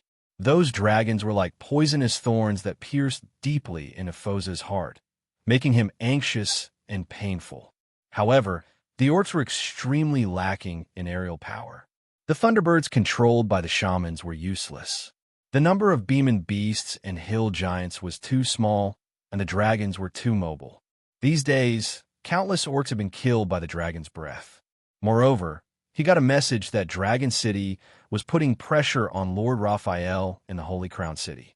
They were trying to make Lord Raphael give up the former hatred and form an alliance with the elves. They were attacking the behemoths from two sides, which was absolutely intolerable. Now that it was spring, Grand Duke Solomon should have discovered his empty city strategy. That was to say, Solomon's magic legion could cross the swamp area at any time. The elves attacked Han Jin's territory for no reason and formed a deep hatred with Han Jin. It turned out that Han Jin did not like the behemoths. Otherwise, he would not have attacked the behemoths several times. Therefore, the Holy Crown City remained silent. Forza accurately grasped Han Jin's mentality. He just wanted to sit on a mountain and watch the tigers fight. Anyway, the two Han Jin hated each other, so the more miserable the fight was, the better. Solomon did not take any action. It should be because he was worried about Han Jin's attitude and did not want to interfere too much in the affairs here, so as not to arouse the suspicion of Han Jin. If the elves and the Holy Crown City formed an alliance and fought against the behemoths together, then the behemoths would face a devastating disaster. Solomon would certainly send troops to step on his old friend for the last time. Forza was not afraid of the alliance between the elves and the Holy Crown City, but he was worried about the participation of Solomon. Therefore, he had to be patient. Han Jin attacked the behemoths more than once, and even killed the great shaman Uridin. The voice of revenge was very loud in the elves, but Forza firmly suppressed the voice and tried to control the army to avoid offending Han Jin. With the strength of the Holy Crown City alone, even if he could not attack the main city for the time being, he should send a small troop to harass the citadel of the Holy Crown City. It was always good to rob something, but he could not do that, at least not now. When he first set foot on this land, Forza's plan was very simple. First, he would destroy the elves, and then he would attack them one by one. However, after Han Jin constantly showed his strength, and after knowing the relationship between Han Jin and Solomon, he had quietly removed Han Jin from the list. Even if he had destroyed the elves, he did not intend to attack the Holy Crown City. Instead, he would try his best to maintain the current situation and try his best to make friends with Han Jin. After a few years, he would rest and reorganize his strength. If he could not, or Han Jin and Solomon would join forces to attack him, his last step would be to forcibly cross Han Jin's territory and go north or south. Of course, there were only Cold Shadow City and Depew City in the north, and the living space was too small. Forza wanted to go through the jungle and go south to the Freedom Union. No matter how he looked at it, he had to destroy the alliance between Han Jin and the elves. As for the dragons in front of him, they were doomed. He had to avenge those orcs who died tragically. If it was before, he would not want to offend Dragon City too much, lest Dragon City would go all out to help the elves. However, the visit of Dragon City's guardian, Shazos, made him feel relieved.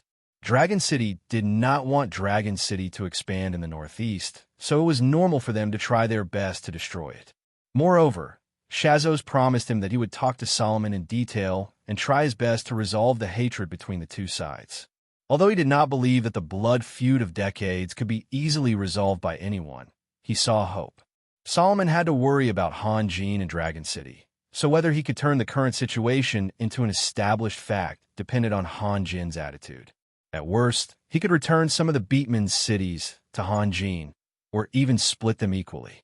Of course, this was his last bargaining chip, and he would not say it out loud. "I can see that you are a little uncomfortable," Forza said slowly as he walked.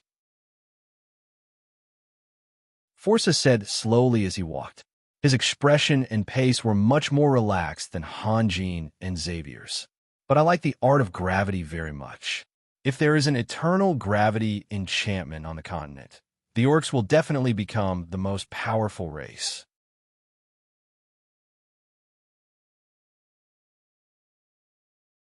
Chapter 399.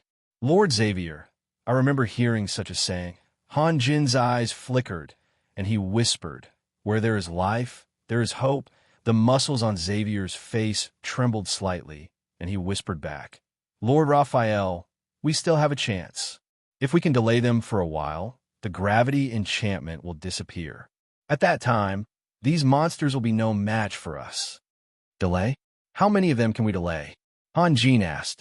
Xavier hesitated for a long time, and then slowly said, Lord Raphael, Dragon City will never forget this day. What Xavier meant was, as long as you can fight with me today, Dragon City will always remember this favor. Han Jin stopped talking. He had sent Maxwell to kill him, and now he asked him to fight to the death. Xavier had said such shameless words, so any response from him would be superfluous.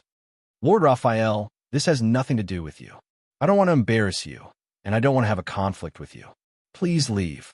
Forza shouted in a strong voice. Leave? Han Jin was a little surprised. He had thought of everything, but Forza seemed to be afraid of his existence. Tomorrow, I will send a messenger to the Holy Crown City. There are some things we should talk about in detail. When Forza was talking, the behemoths kept growling, as if they were very impatient.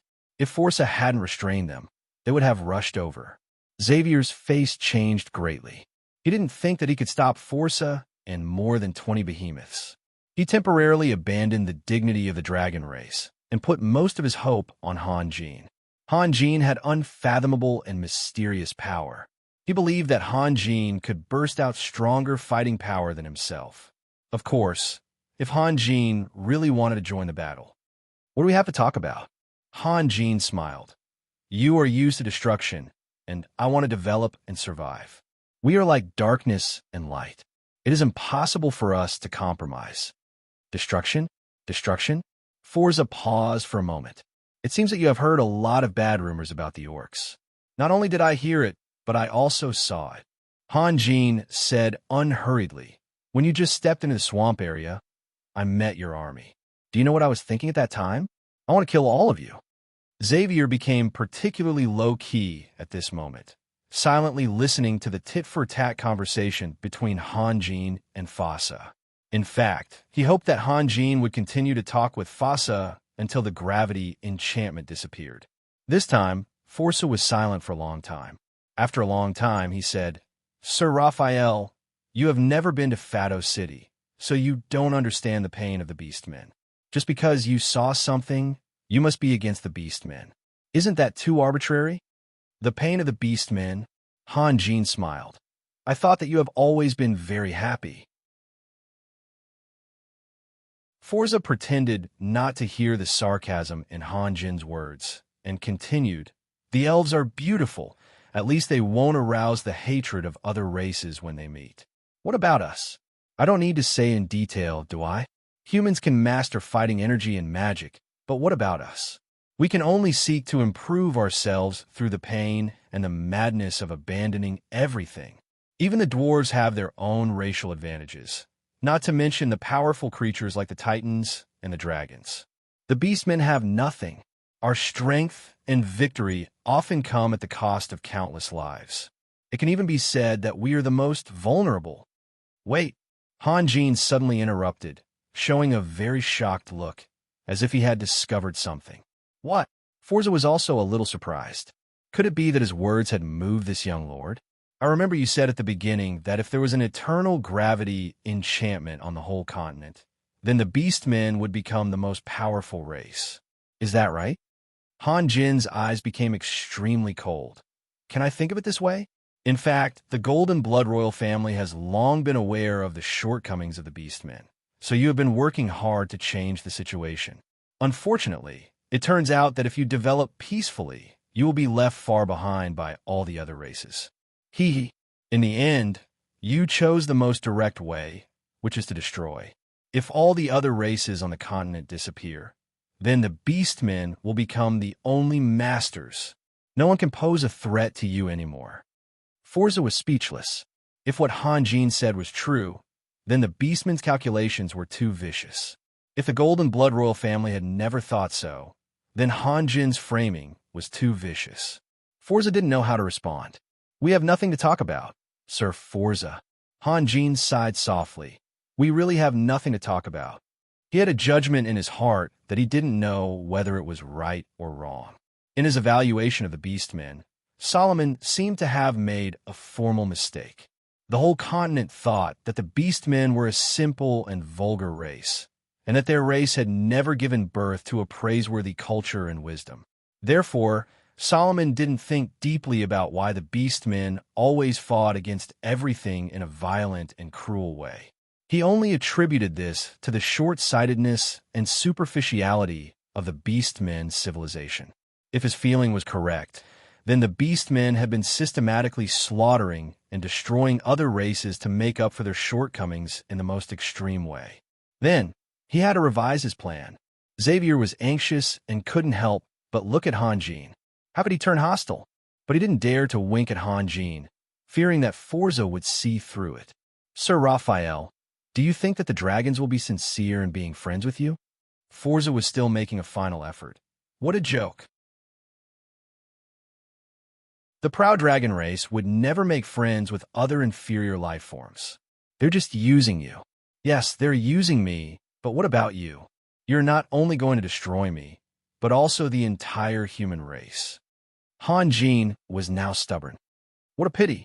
Forza let out a long sigh. Well, then let me experience the true power of a dragon slayer. You should have done this earlier. Hanjin said lightly.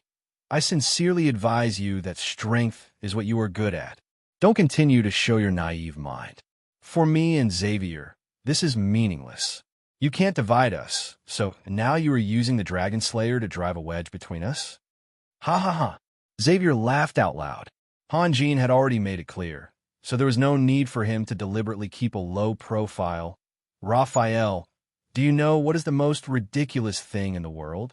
Details were very important, and Hanjin was a person who paid great attention to details. Xavier directly called him by his name, which indirectly showed Xavier's attitude. He had already regarded him as a friend. What is it? Hanjin asked with a smile. You don't know how to use your strengths, but you like to desperately magnify your shortcomings. Xavier laughed. A vulgar orc is showing his wisdom, demeanor, and elegance in front of us. This is just like a fucking gorilla wearing a flowery dress and running in front of an elf to show off its beauty. I didn't expect that the great dragons would swear. Hanjin also laughed. Because it feels good. Xavier's laughter became louder. Laugh. Laugh all you want, Forza said coldly. The muscles on his face were a little twisted, but he tried to control his emotions. I hope you can laugh to the end. Hanjin and Xavier paused at the same time, and then a new round of laughter broke out. This time, even Hanjin lost his composure. There was no other reason than that Forza continued to show his demeanor. In fact, Xavier's words were a trap. If Forza immediately flew into a rage, it would prove that he was right. Forza's face should be very vulgar. If Forza could remain calm, it meant that he was still pretending, just like a gorilla wearing a flowery dress. Anyway, no matter how Forza responded, he would become a laughing stock. Forza certainly understood what Hanjin and Xavier were laughing about. His eyes suddenly widened, and he took a deep breath. Then he roared, kill. More than 20 behemoths let out a deafening roar at the same time and rushed forward with large strides. However, under the influence of the gravity enchantment, their movements were somewhat like slow motion in the movies of another world. It was extremely difficult for them to move. Xavier coldly snorted. Then he began to chant a spell. After about 5 or 6 breaths of time, the behemoths had rushed more than 100 meters before Xavier finally released his spell. An earthen wall rose from the ground, blocking the behemoth's path. The earthen wall rose very slowly, and in the end, it was only 7 or 8 meters tall. It only covered half of the behemoth's legs. At the top of the earthen wall, there were pieces of earth falling down from time to time. It seemed like the earthen wall wasn't very sturdy, but this height was enough. Although the behemoths could still stagger forward, they couldn't jump or even lift their legs high. Hanjin's face suddenly changed. He said in a surprised voice, Earthwall. Xavier was an elder of Dragon City. It took him such a long time to cast an earth wall after he started chanting a spell. This was worse than a new magician. Xavier smiled bitterly. In the gravity enchantment, the fluctuations of the elements become abnormally sluggish. It's not easy for me to release magic. Then what's the point of fighting? Hanjin couldn't help but blurt out.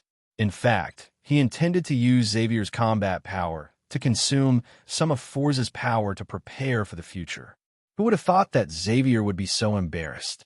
Raphael, Xavier's eyes were full of pleading. I practice combat magic. In such a powerful gravity enchantment, I almost lost my combat power. Hanjin also showed a bitter smile. I thought you were an elder of Dragon City, and your magic attainments must be much deeper than mine. Who would have thought? The two men with ulterior motives looked at each other. The reason why they had laughed at Forza without any scruples was that they had confidence in each other. But now they were exposed.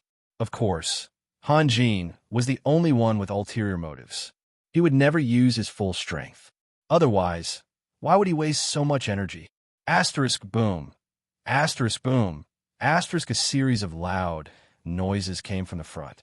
Although the behemoths were also greatly affected, their attack power was still extremely ferocious. Under the constant slapping of their sharp claws, more than a dozen places on the earth wall were forcibly smashed apart in just a few seconds. Then, the behemoths rushed in from the gaps and continued to charge forward. The one who rushed to the front was Forza. He could even trot. In terms of physical strength, he was much stronger than Hanjin and Xavier. While the behemoths were destroying the earth wall, Xavier began to chant again. This time, the chanting time was longer. He didn't release his magic until the behemoths had destroyed the earth wall and rushed out for more than 30 meters. An oval-shaped muddy swamp appeared in front of the behemoths. In the gravity enchantment, the consequences of falling into the swamp were fatal. The behemoths sensed the danger and immediately stopped. Then, they circled around to the sides. Xavier secretly gritted his teeth. If he had known, he would have just released the swamp spell. What a waste of time. He wanted to deceive the eyes of the behemoths. If they couldn't see the difference between the mud and the earth, they would definitely fall into it. Unfortunately, under the influence of the gravity enchantment, the mud pool sank deeply, like an underground lake of fire. No matter how stupid the behemoths were, they wouldn't jump into it. Raphael, you really can't do anything? Xavier asked anxiously. If Hanjin asked for any conditions at this moment, he would agree to almost anything. I can temporarily increase my combat power at the cost of burning my life, but can't last long. Hanjin was somewhat helpless. How long? A few minutes. Raphael, please. Xavier begged again. He felt that Hanjin should be holding back. Impossible. Hanjin flatly said, although we are already friends, I won't sacrifice my life for nothing. And even if I use all my strength, I can't stop so many behemoths. Xavier was silent. Hanjin's attitude was very sincere. Just like when Fasa was trying to divide them, Hanjin didn't say anything about his relationship with Dragon City, or that he was a person who valued trust, so he would never give up on an ally.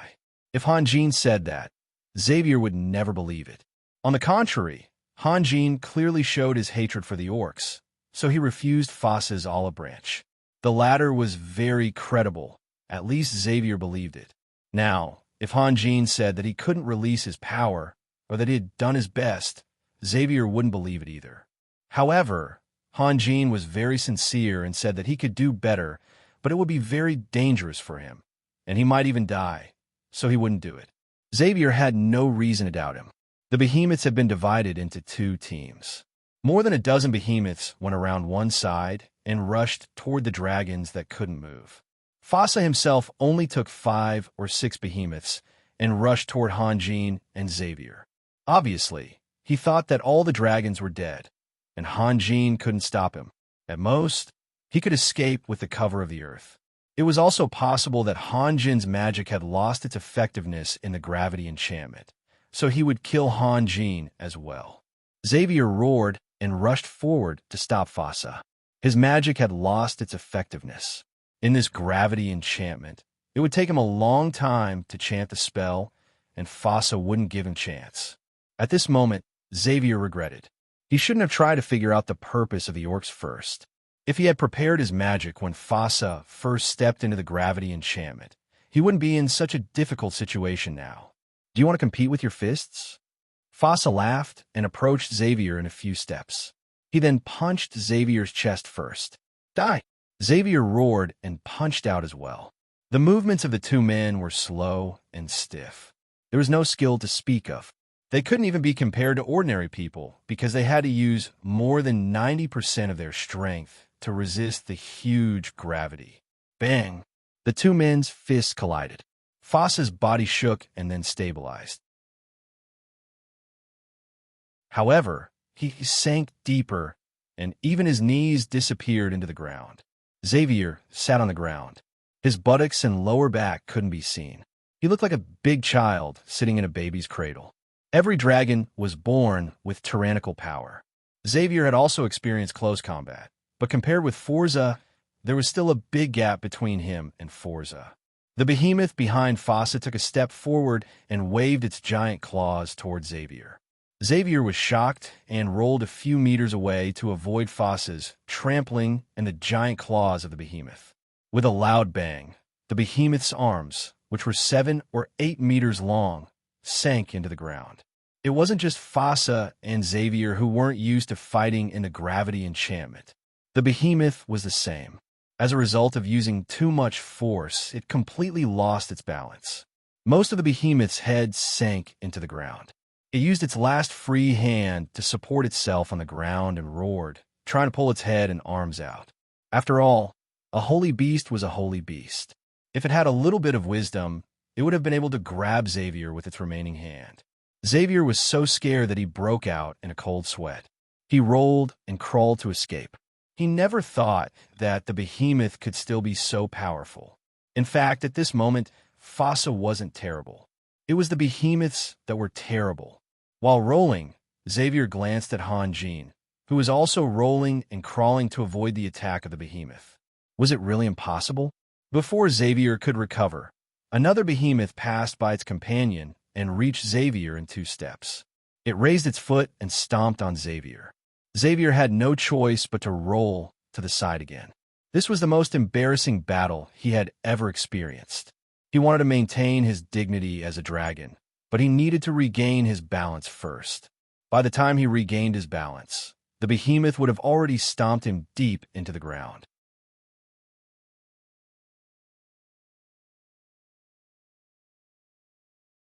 Chapter 400. Forza was not in a hurry to join the battle. He just watched from the sidelines. Han Jin and Xavier could only dodge the attacks of the behemoths. Han Jin didn't mind. He had grown up from the bottom of the world, and he had done things that hurt his self-esteem more than this. But Xavier couldn't stand it anymore. He was the elder of Dragon City. He was respected both in Dragon City and outside the continent. He couldn't stand being humiliated by a few magical beasts.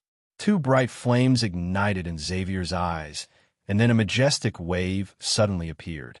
Xavier's body expanded rapidly, and in the blink of an eye, he turned into a giant dragon. Han Jin and Force's bodies were particularly small compared to the behemoths. But at this moment, the behemoths were dwarfs in front of Xavier. The pair of huge wings spread out, as if they could cover all the behemoths under them. The golden scales all over his body were 1/2 meter in radius. They were smooth and glossy, with bright jewels. The curves of his body were smooth, vigorous, and proud, exuding a noble aura. The next moment, Xavier opened his huge mouth, and a dragon's breath came out of it. The dragon's breath was also affected by the gravity enchantment. The trajectory of the dragon's breath was in an arc, but the behemoth that provoked Xavier's anger was too close, and it was sprayed directly. Xavier's original intention was to burn the ugly face of the behemoth into charcoal, but the dragon breath ended up landing on the behemoth's chest and abdomen. Although the location of the dragon breath was different, it still caused a lot of damage. An unpleasant burning smell came from the behemoth's chest and abdomen. A deep hole about 6 meters wide was burned into the behemoth's abdomen. The inside of the hole was burned into a mess, and there were more than a dozen places that were still emitting smoke. The behemoth was also pushed to the ground by the impact of the dragon breath. The weakness of the behemoth was undoubtedly exposed at this moment. However, The behemoth was stimulated by the severe pain and became even crazier. It quickly got up, roared, and rushed to Xavier again. Its sharp claws were pointing at Xavier's chest and abdomen. It wanted to dig a big hole there too. Xavier opened his mouth again and sprayed out another dragon's breath. His fighting power was much stronger than that of an ordinary golden dragon. At least he didn't have to wait and could release dragon's breath continuously. Xavier was like all powerhouses of the same rank. He had rich battle experience. Otherwise, he wouldn't have been able to reach this step. He almost immediately grasped the deviation caused by the gravity enchantment and adjusted in time. The second dragon's breath just happened to hit the behemoth's head. The crystalline mass protecting the behemoth's eyes was instantly shattered. The long hair on the behemoth's head was also swept away. Han Jin could clearly see the muscles on the behemoth's face were rapidly corroding and withering. He even saw the process of the behemoth's eyes melting and burning. In an instant, the behemoth's head had turned into a huge skull. No matter what kind of magical beast it was, including dragons, if they wanted to move, they had to rely on their nerves to control their body. It was hard to imagine that there was any nerve center in the behemoth's head when it was burned like this. The behemoth's body stiffened. Then, with a loud bang, half of its body was smashed into the ground. However, vicious beasts were vicious beasts. The remaining behemoths weren't frightened. The other two behemoths gave up on Han Jin at the same time and rushed towards Xavier with their companions. Xavier's dragon's breath was still able to release a huge amount of damage in the gravity enchantment. The golden dragons were somewhat inferior. Their breath could at most attack a dozen meters in front of them. Moreover, they couldn't move. On the other hand, there were more than a dozen behemoths that rushed over. They formed a circle and hunted the golden dragons one by one. As for the green dragons that were waiting for death, they didn't have the time to pay attention to them. Every golden dragon that was surrounded was desperately resisting, spitting flames with all their might. However, the behemoths weren't complete fools. At least, they knew how to hunt. The behemoths in the front were responsible for attracting the golden dragon's attention, while their companions in the blind spots launched fatal attacks. Of course, if the golden dragons turned their heads and spat out dragon's breath, then they would have to attack from the front.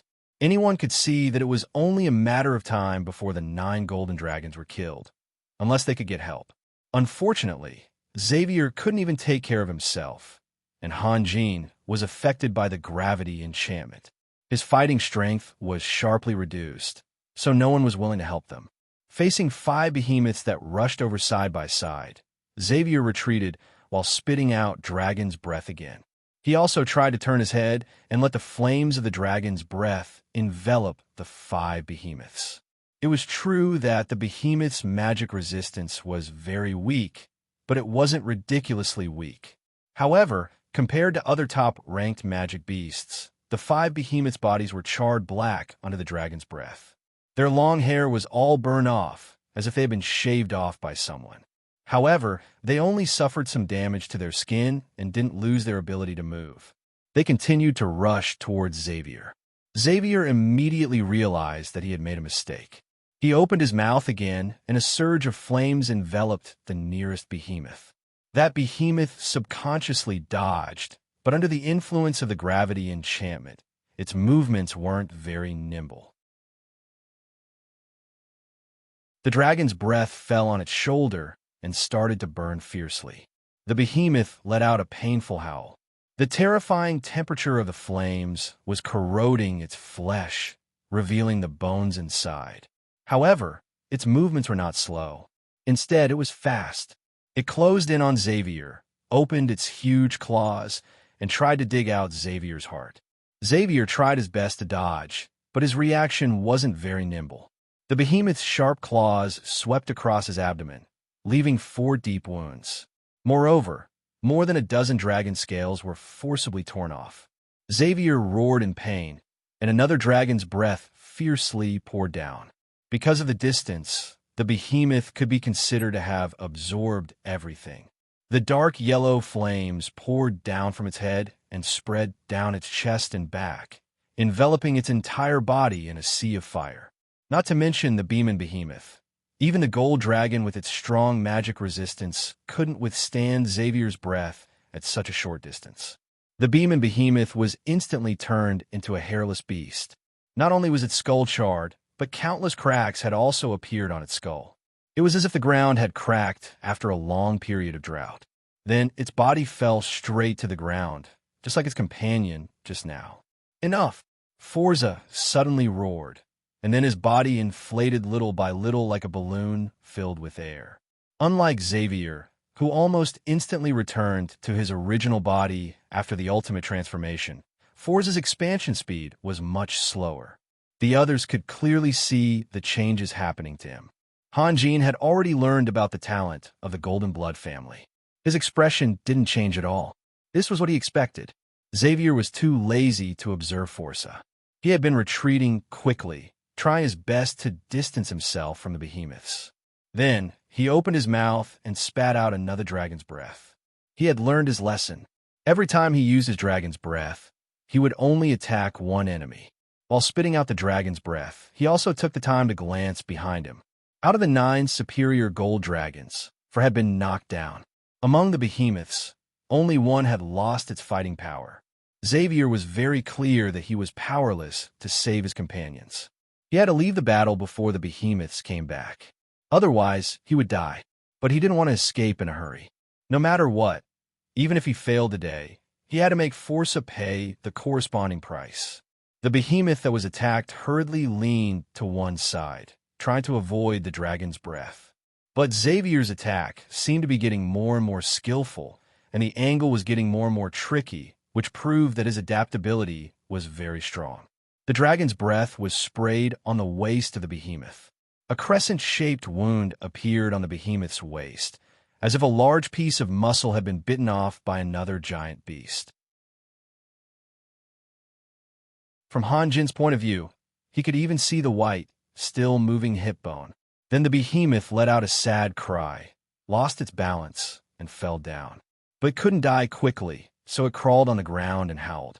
"I'll let you see the strongest force of the Golden Blood family," Forza said coldly. At this moment, he had turned into a behemoth that could talk. The only difference was that in his bloody mouth, there were 2 curved, giant fangs, and he was shorter than the other behemoths. His hair was also different. The long hair of the other behemoths was mostly grayish-black or grayish-brown, but Forza was covered with gorgeous long silver hair. The next moment, Forza's huge body leaned forward, and suddenly a cloud of sand splashed behind him. He flew straight up more than 10 meters into the air, and with just one step, he leaped dozens of meters away, approaching Xavier, as if he was not affected by the gravity enchantment at all. This kind of battle scene was a bit unfair to Xavier, because Hanjin was fine. It was useless to blame others. Hanjin's fighting style was no longer a secret. If he was rational, he wouldn't imagine killing Hanjin, because it was meaningless. If he had to kill Hanjin, he had to use tricks such as sneak attacks, ambushes, and so on. Otherwise, not only would he fail to achieve his goal, but he would also cause endless trouble for himself. Hanjin's eyebrows twitched imperceptibly, while Xavier's face turned pale with fright. He immediately opened his mouth and spat out a mouthful of dragon's breath at Forza, ignoring the behemoths that were rushing towards him. Xavier had just adapted to the slow fight, and Forza's swift figure had a huge impact on his psyche. Forza took a wrong step and jumped up again. He was right behind Xavier. At the moment when the 2 giants crossed each other, Forza waved his left claw and left 4 deep wounds on Xavier's belly. It was hard to see how deep the wounds were, but the flesh on the edge of the wounds was almost half a meter thick. Blood gushed out and flowed down Xavier's belly like a small waterfall. Xavier's whole body was trembling with pain, but his fighting spirit was still tenacious. He quickly changed his direction and retreated, then turned his head and sprayed a dragon's breath at Forza. As an elder of Dragon City, Xavier's most powerful force was magic, but in the gravity enchantment, he could only rely on the primitive dragon's breath to fight, which was a tragedy that he had to accept. Forza's tyrannical strength was fully proved by his swift movements in the gravity enchantment. He spun his body, then jumped up and brushed past Xavier. He stretched out his left claw again and left 4 deep wounds on Xavier's back. Xavier was in so much pain that he could hardly breathe. He took a step to the side, and his body seemed to have lost its balance. He staggered and was about to fall. "Die," Forza said coldly. Then he jumped up and shot straight at Xavier. His right claw was half stretched and half bent, pointing at Xavier's chest. It seemed that he wanted to dig out Xavier's heart. A look of despair appeared in Xavier's eyes. He continued to stagger, trying his best to keep himself from falling. Moreover, he still hadn't spat out any dragon breath. His strength should have been exhausted. The reason why the dragon god's heart was known as the dragon race's sacred artifact was that it allowed a dragon to have unlimited recovery power. Even with Xavier's strength, he wouldn't be able to withstand such a huge consumption. Suddenly, Forza's claw pierced deeply into Xavier's chest. Something unexpected happened. The despair in Xavier's eyes turned into a strong madness at the same time. He opened his relatively short arms and hugged Forza to his chest as if he was holding a child. The dragon's breath covered half of Forza's body, including Xavier's, in a sea of fire. Perhaps it was because of Hanjin and Xavier's unscrupulous ridicule before the battle that Forza couldn't keep calm. Perhaps it was because Forza's 2 attacks were so easy that he had overestimated the influence of the gravity enchantment and underestimated the fighting strength of an elder of Dragon City. In short, he had made a big mistake. Forza only thought that he was a fearless and courageous real warrior. He didn't know that in a long history of any intelligent race, there had been many tragic stories. What's more, Xavier had his own self-esteem and principles. If he ran away in a panic without caring about the life or death of his companions, how could he return to Dragon City and continue to be an elder? Of course, he would leave. But before he left, he had to make Forza pay the price. Sometimes he had to do something for something. It was a kind of madness which had the same effect as the orc's madness. Forza let out a painful howl, but his reaction speed was very fast. He immediately stretched out his left claw, clasped Xavier's throat, and desperately pushed Xavier's head upward. The dragon's breath finally left Forza's body and sprayed in the air. Then Forza used all his strength to twist his body and pull out his right claw. His feet also stepped on Xavier's lower abdomen and kicked hard, trying to break free. Compared with Forza, who had turned into a behemoth, Xavier's pure strength was not small. Under Forza's crazy tearing, there were more and more shocking wounds on his chest. Finally, he couldn't hold on anymore, and his arms helplessly loosened little by little. Forza felt Xavier's exhaustion, and at the same time, his feet exerted force on Xavier's belly. He broke free from Xavier's desperate embrace, rolled on the ground, and hurriedly retreated. Almost all of Foss's hair had been burned off, especially his head, which had become shiny. One of his eyes was closed tightly, and the other was narrowed into a slit. The behemoth's biggest weakness was its eyes, and Fossa was no exception. In the dragon's breath, both of his eyes had suffered varying degrees of damage. When the behemoths saw that Forza was injured, they roared together and rushed to Xavier. They wanted to avenge their king. Xavier finally lost his balance after Forza's last kick and fell to the ground. His huge body was like a moving hill, constantly struggling there. There were more than 20 deep wounds on his chest, and there was also an unfathomable hole. He had almost turned into a blood dragon. "Raphael, save me!" Xavier struggled to get up and shouted for help. At this time, he could no longer continue to fight. Although he still couldn't save his companions, at least he had a reason to forgive himself. "Go!" Hanjin, who had been watching the scene for a long time, finally moved, and then roared, "Kill!" Hanjin raised his right hand, and a deep purple light appeared in his hand, and immediately turned into something like a dagger. Then Hanjin's right hand thrust forward, and a condensed beam of light shot straight forward, piercing the chest of a behemoth. Looking at Hanjin and the behemoth figures, Hanjin looked like a little bug trying to challenge a giant with an absurdly long toothpick. However, The toothpick's sharpness was far beyond imagination. The other end of the light beam pierced into the behemoth's body as easily as cutting tofu. Kill! Kill! Han Jin was in high spirits, and his aura was threatening. He was like a heavenly general that had descended to the mortal world. The beam of light in his hand continuously pierced the behemoth's body, leaving a dozen deep wounds. 3 of the wounds pierced the behemoth's head, and finally, the behemoth couldn't hold on any longer. It staggered a few steps forward, and then its body fell down with a loud bang.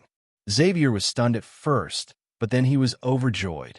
Although he had heard of Han Jin's strength, he never thought that he would be able to unleash such a powerful combat strength. With such a miraculous magic item, there was still hope for them to win. Han Jin's body stiffened, and his face turned red.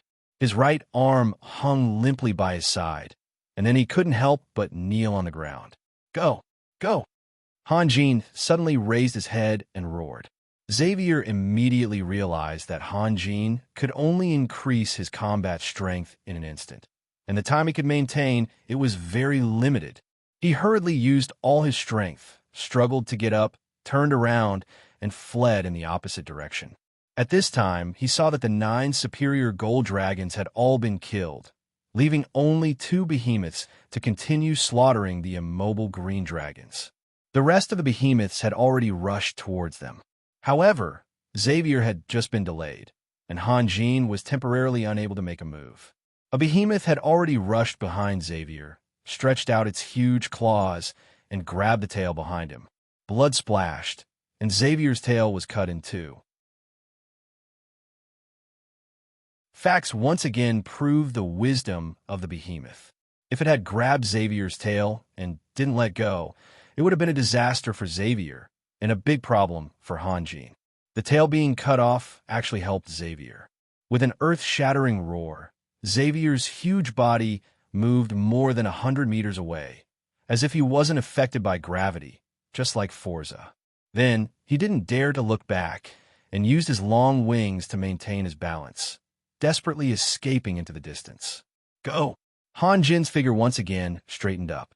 He was telling Xavier with his actions that he would persist until he escaped safely.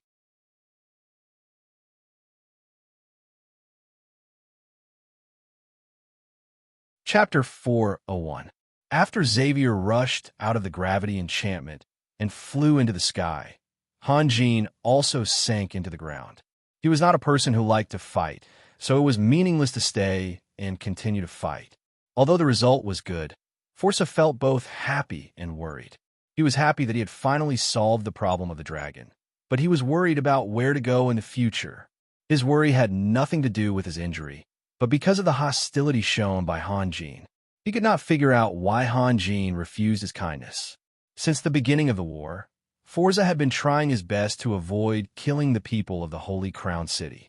In the long winter, the elder of the elves, Amjala, had asked Lionel many times, asking the orcs to attack the citadel of the Holy Crown City.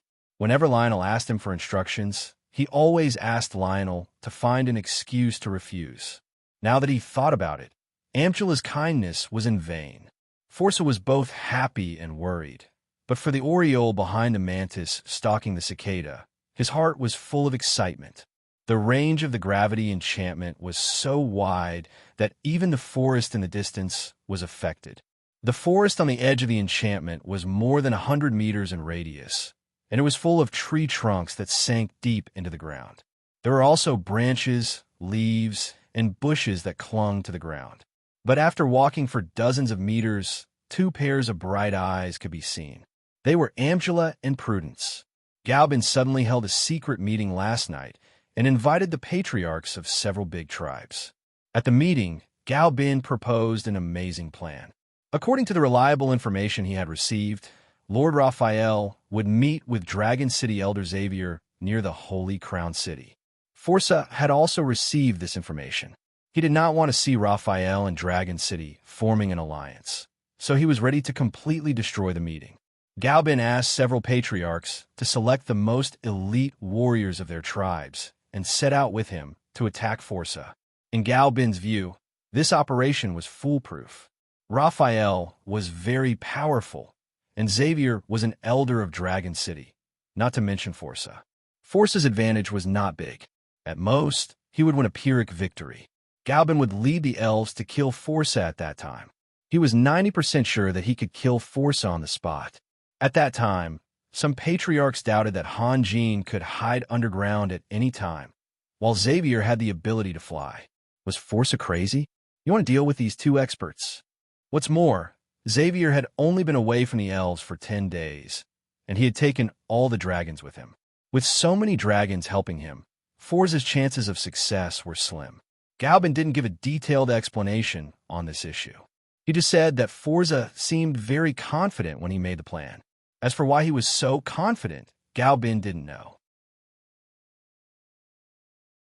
However, he could guarantee the authenticity of the information with his life. Some tribal chiefs asked about the source of the information, but Galbin avoided answering.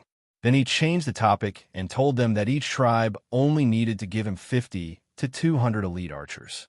Together with more than 600 elite archers from the Wild Willow City, Forza's army would not be able to defeat Galbin even if they had only won by a small margin.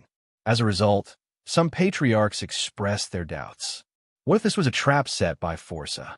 Galbin had taken so many elite archers, and almost half of the high-end strike force of the Elven Coalition had been used up. If they failed and were ambushed by the orcs, the consequences would be unimaginable. Galbin asked the elder, if they didn't do anything, and the Holy Crown City refused to ally with the elves, how many days could they hold on? What's more, this information was true. At that time, all the dragons would be lost, and Forza would have nothing to worry about. He could send all the behemoths and mountain giants to the battlefield, and a large number of thunderbirds could fly freely in the sky. Not to mention defeating the orcs. Even if they started to escape now, they might not be able to escape. Galbin's secret meeting lasted for a long time. Later, he succeeded in persuading the patriarchs and got a large number of elite archers. The most important thing was that Galbin's confidence was very contagious. He even mentioned that when Forza's body was brought back, the first thing he should do was to ask Abdurrah to submit his resignation to the United Senate. Abdurrah was repeatedly played by Forza, and Galbin only took less than 2,000 elves to kill Forza. He was qualified to ask Abdurrah to resign. It was Galbin who first discovered the conspiracy of the orcs. He and Lydia had saved many elves, so the patriarchs who attended the meeting believed in Galbin very much. In addition, they were helpless about the future of the elves, so they were persuaded by Galbin one after another. But there was no such thing as an impenetrable wall in the world. After Abdurrah realized that his position was in danger, he had been paying attention to Galbin's movements and had made arrangements early. Less than half an hour after Galbin announced the dismissal of the meeting, Abdurrah knew all of this. First of all, when Elder Xavier of Dragon City took the dragons away, he said that fighting like before would not change the situation. He was going to lead the dragons to find a chance to directly attack Forza's palace. In the words of Another World, it was to finish the job in one fell swoop. Xavier could not contact Raphael privately. Raphael and Dragon City had already formed a deep hatred. How could he end it all at once? Even if Xavier wanted to form an alliance with the Holy Crown City, he should have contacted Raphael through the elves.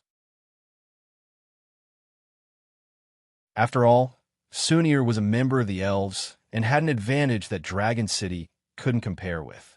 As for Forza's plan to attack Xavier, it was even more absurd. With the fighting strength of the orcs, it was impossible for them to pose a threat to the dragons flying in the sky. It was even more impossible for them to attack Raphael. Abdurrah had personally experienced the power of Raphael. Moreover, even if what Galbin said was true, that Forza wanted to attack Xavier, it must be a top secret. Even among the orcs, there were very few people who knew this secret. Where did Galbin get this information? In short, Abdurrah felt that Galbin had other intentions. However, Abdurrah believed in Galbin. It was interesting to say that he was very hostile to Galbin, but he also believed in Galbin. This was a bit contradictory, but it was reasonable when he thought about it deeply. Abdurrah and Galbin had cooperated for a period of time before. One was a religious leader, and the other was a military commander. They got along well. Abdurrah knew Galbin well. In fact, Galbin had done a lot of amazing things. No one could understand him at that time, but later he was proven right. Out of habit, Abdurrah believed that Galbin, who was always good at creating miracles, had once again mastered something. Abdurrah and Abdurrah discussed for a long time, even longer than Galbin's secret meeting. In the end, Abdurrah's worried words quickly unified the two elves' thoughts. If Galbin really killed Forza, what should we do? If Galbin could kill Forza, he could use his skyrocketing reputation to force Abdurrah to step down. In that case, it was the same on the other hand. Abdurrah could use this to consolidate his position, and Abdurrah could also take back his power. Over the past few days, Prudence was in a much more difficult situation than Ampugula. Although Ampugula had become a one-eyed dragon, he was still the great elder of the United Senate and still enjoyed the respect of the elves. Prudence, on the other hand, had almost become a general without an army. Only his original guards still obeyed his command, which was a huge difference from before. Moreover, he was almost always looked down upon by the elves. Moreover, in his heart, Prudence had unspeakable complaints about Ampudra. Ampudra was too ruthless. He even dug out one of his own eyes in the middle of a meeting of the Senate. As an accomplice, shouldn't he, Prudence, do something about it? Unfortunately, Abdurrah was known for his beauty and skill. He was extremely conceited about his appearance. Thinking about it, should he really dig out his own eyes? Or cut something off? Abdurrah was horrified. He couldn't bear to do that to himself. In the end, he lost almost all his power and could not win the forgiveness of the elves. No matter how many tears he shed, no matter how deep his self-reflection was, it could not be compared to the determination shown by Abdurrah in front of countless eyes. Now that the opportunity to take back his power was in front of him, Abdurrah could not help but hesitate. Even without Abdurrah's persuasion, he overturned his doubts one by one. Finally, he joined hands with Abdurrah and was ready to take the first step. Since Abdurrah was still in power, he still had many ways to restrain Galbin. He instructed the Senate to hold a meeting and asked Galbin to attend.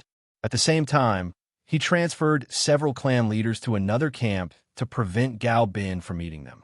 Then, he placed his trusted subordinates among the elite archers of Wild Willow City. If Galbin could not restrain them in the end, when Galbin led the elite archers to sneak out of the camp and was about to rush to the Holy Crown City, those elite archers would try to attract the attention of the orcs. In addition, Abdurrah and Abdurrah were very careful. At the beginning, the elves all stopped dozens of miles away. Only Abdurrah sneaked in to observe the situation. After seeing Han, Jean, and Xavier with his own eyes, he finally believed that what Galbin said was true. Then he sneaked back and sent out a signal. At this moment, Abdurrah had arrived with the elves. In order to ensure that they would not be discovered, most of the elves stayed in the depths of the jungle. Only Abdurrah and Abdurrah were watching the battle that broke out in the gravity enchantment. In fact, they could have launched an attack immediately.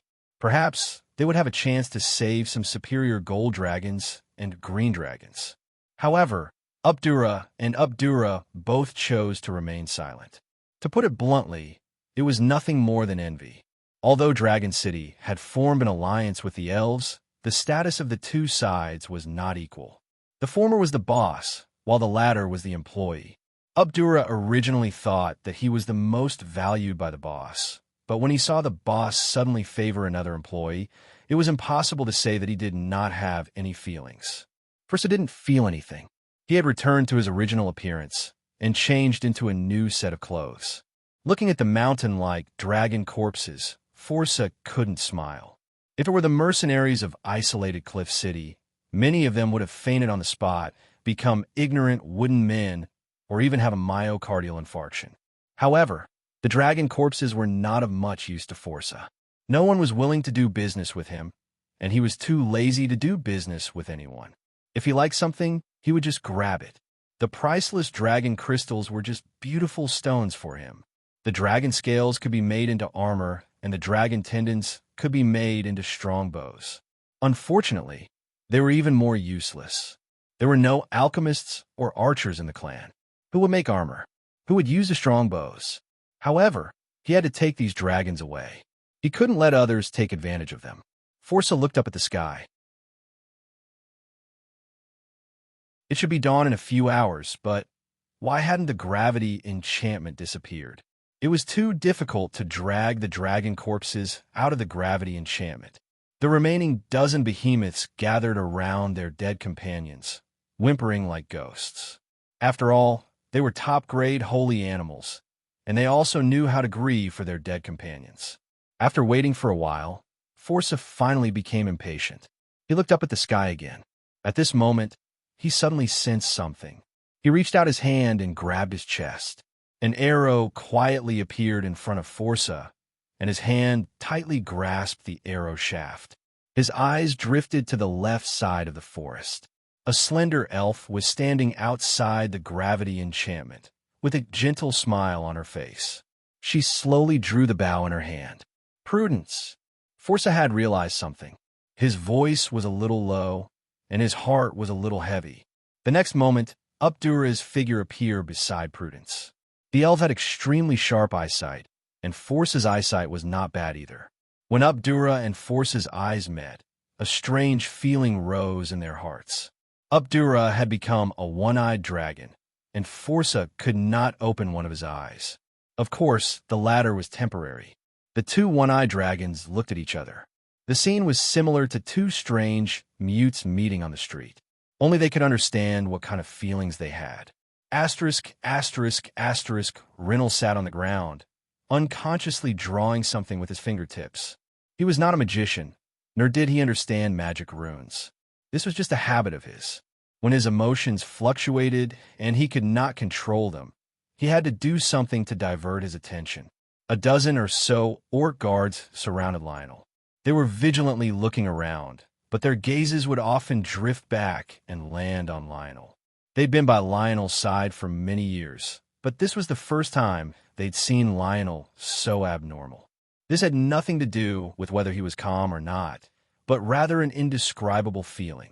Only the sharp-eyed and cultured orcs could see that Lionel was constantly writing a single word: Phoebe. On the other side of the hill, there were tens of thousands of Gale Wolf warriors ready to go. Rinnell's ability was not to be underestimated. At least, his ability to command troops was enough to stand alone. Tens of thousands of orcs gathered together, but he could maintain absolute silence. Even the Gale Wolves seemed to be unusually well-behaved. A figure rose abruptly beside Rinnell, and a dozen orc guards immediately grasped the scimitars in their hands. Two of the guards quietly loosened their fingers after seeing the figure clearly. "You're finally here, huh?" Rinnell let out a long sigh and threw the branch in his hand far away. He stood up proudly and stared at the figure with a pair of expectant eyes. "Are they reliable?" Han Jin glanced at the orc guards. "They're all warriors who are willing to give up everything for me." Of course they are reliable. Rinnell seemed to be a little nervous. He had just let out a long sigh, but now he took another long sigh. "And after tonight, even if they are unreliable, it won't change anything, right? You can see through it." Han Jin laughed. "Ha ha, ha." Han Jin's laughter grew louder and louder, but Rinnell was confused. "What are you laughing at?" "I'm thinking of something in the past." Han Jin laughed. In fact, he was thinking of what had just happened. He and Xavier had cooperated to laugh at Forza's demeanor and gentleness. Over there, Rinnell wanted to say something, but he didn't. He didn't care about the past. He only cared about what was going on over there. "You can harvest the fruit now," Han Jin said lightly. "On this night of bleeding, the biggest and sweetest fruit. Rinnell couldn't help but lower his voice. "Are Angela and Prudence here? What about Gao Bin? Is he here too?" "What? You want to catch all of them in one fell swoop?" Han Jin said with a faint smile. No, don't forget, my goal is peace." Han Jin said softly. "The coexistence of the three is the most stable. If the elf race is going to be destroyed, I won't cooperate with you. To be honest, although the orcs have never attacked the Holy Crown City, in my heart, you are far more threatening than the elf race." "I know what you mean." Rinnell smiled embarrassedly. Han Jin's words were not pleasant to hear, but the more it was like this, the more he trusted Han Jin. Proper sincerity was true sincerity. If the sincerity was too deep and thick, it would often be full of hypocrisy. Among the beastmen, I chose you. Among the elves, I chose Gao Bin. Rhinelander, you'd better not do anything hostile to him. Otherwise, our peace will become nothing but a bubble. Han Jin said softly, I've already regarded you as a friend. If you must disappoint me. No, please believe me. Rinnell's face was solemn, and then he hesitated for a moment. Rinnell was not afraid of revealing secrets. As he said, after tonight, it would be meaningless because he had the highest power. But there were some things he could not say. Did he have to ask clearly? If he went there now, would Forza still be alive? You could take your army there now, but don't get too close. Wait for my signal. Han Jin smiled. And those dragons belong to me. Of course, Rinnell replied. He was not interested in the dragons. And then he asked in a low voice, will you take action? After all, Prudence was one of the strongest elves, so he was worried about accidents. I will mediate the war between you and the elf race in the future, so I should try my best to avoid staining their blood. Han Jin thought for a moment. But, when necessary, I will take action. That's good. Rinnell was relieved. Summoning monthly votes, my lords, the situation is too dangerous. If you have votes, please show your support. Last month, I only found out that there was a prize for each category. With everyone's support, I managed to get a bonus, but this month, I was kicked out. What a tragedy.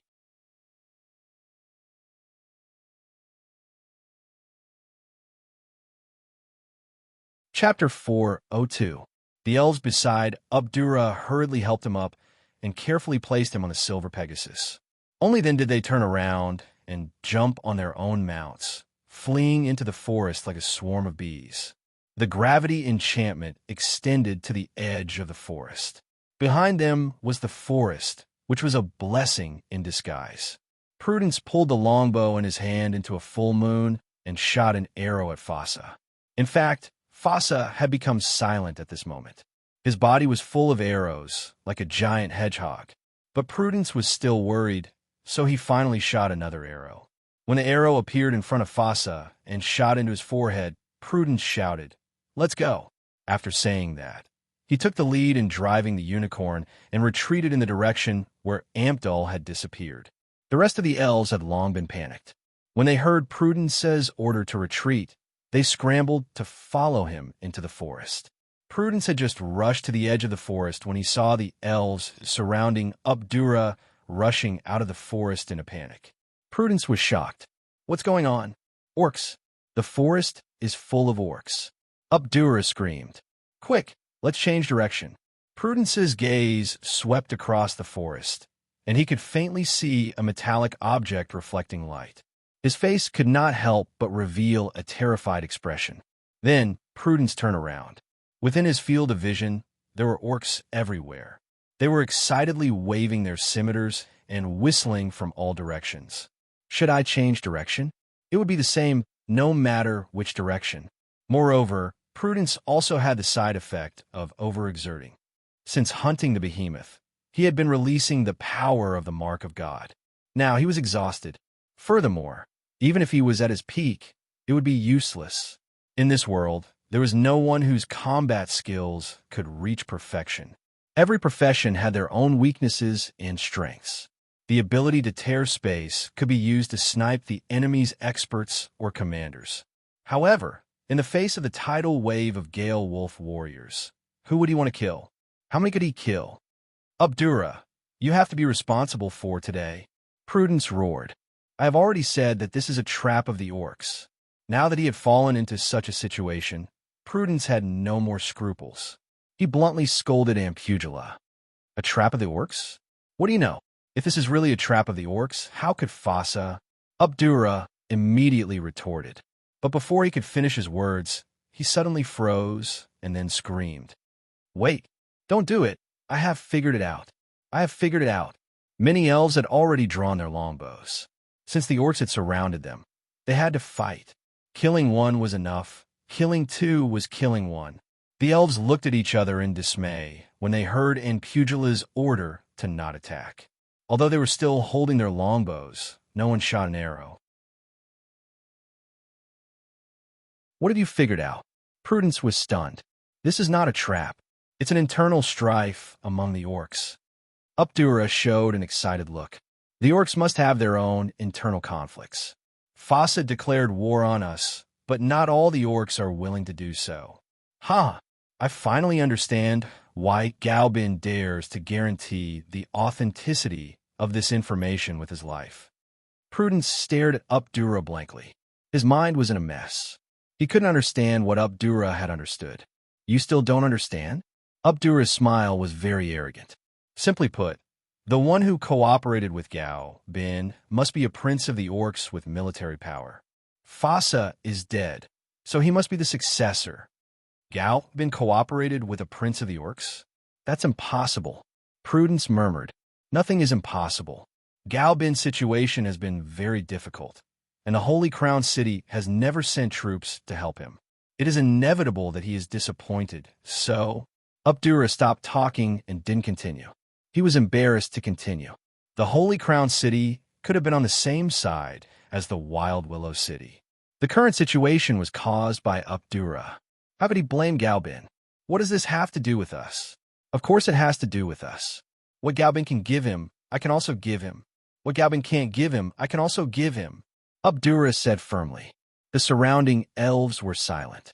Updura's words sounded like he was trying to flatter the orcs, but no one stood out to blame Updura. But why are they attacking us? Prudence's words made the elves' faint expectations disappear in an instant. Updura was stumped. Did they recognize that we are not Galbin? Empugela began to doubt his own judgment. Battle? Or try to maintain peace? He couldn't decide what to do, but while he was talking, the orcs had already closed in.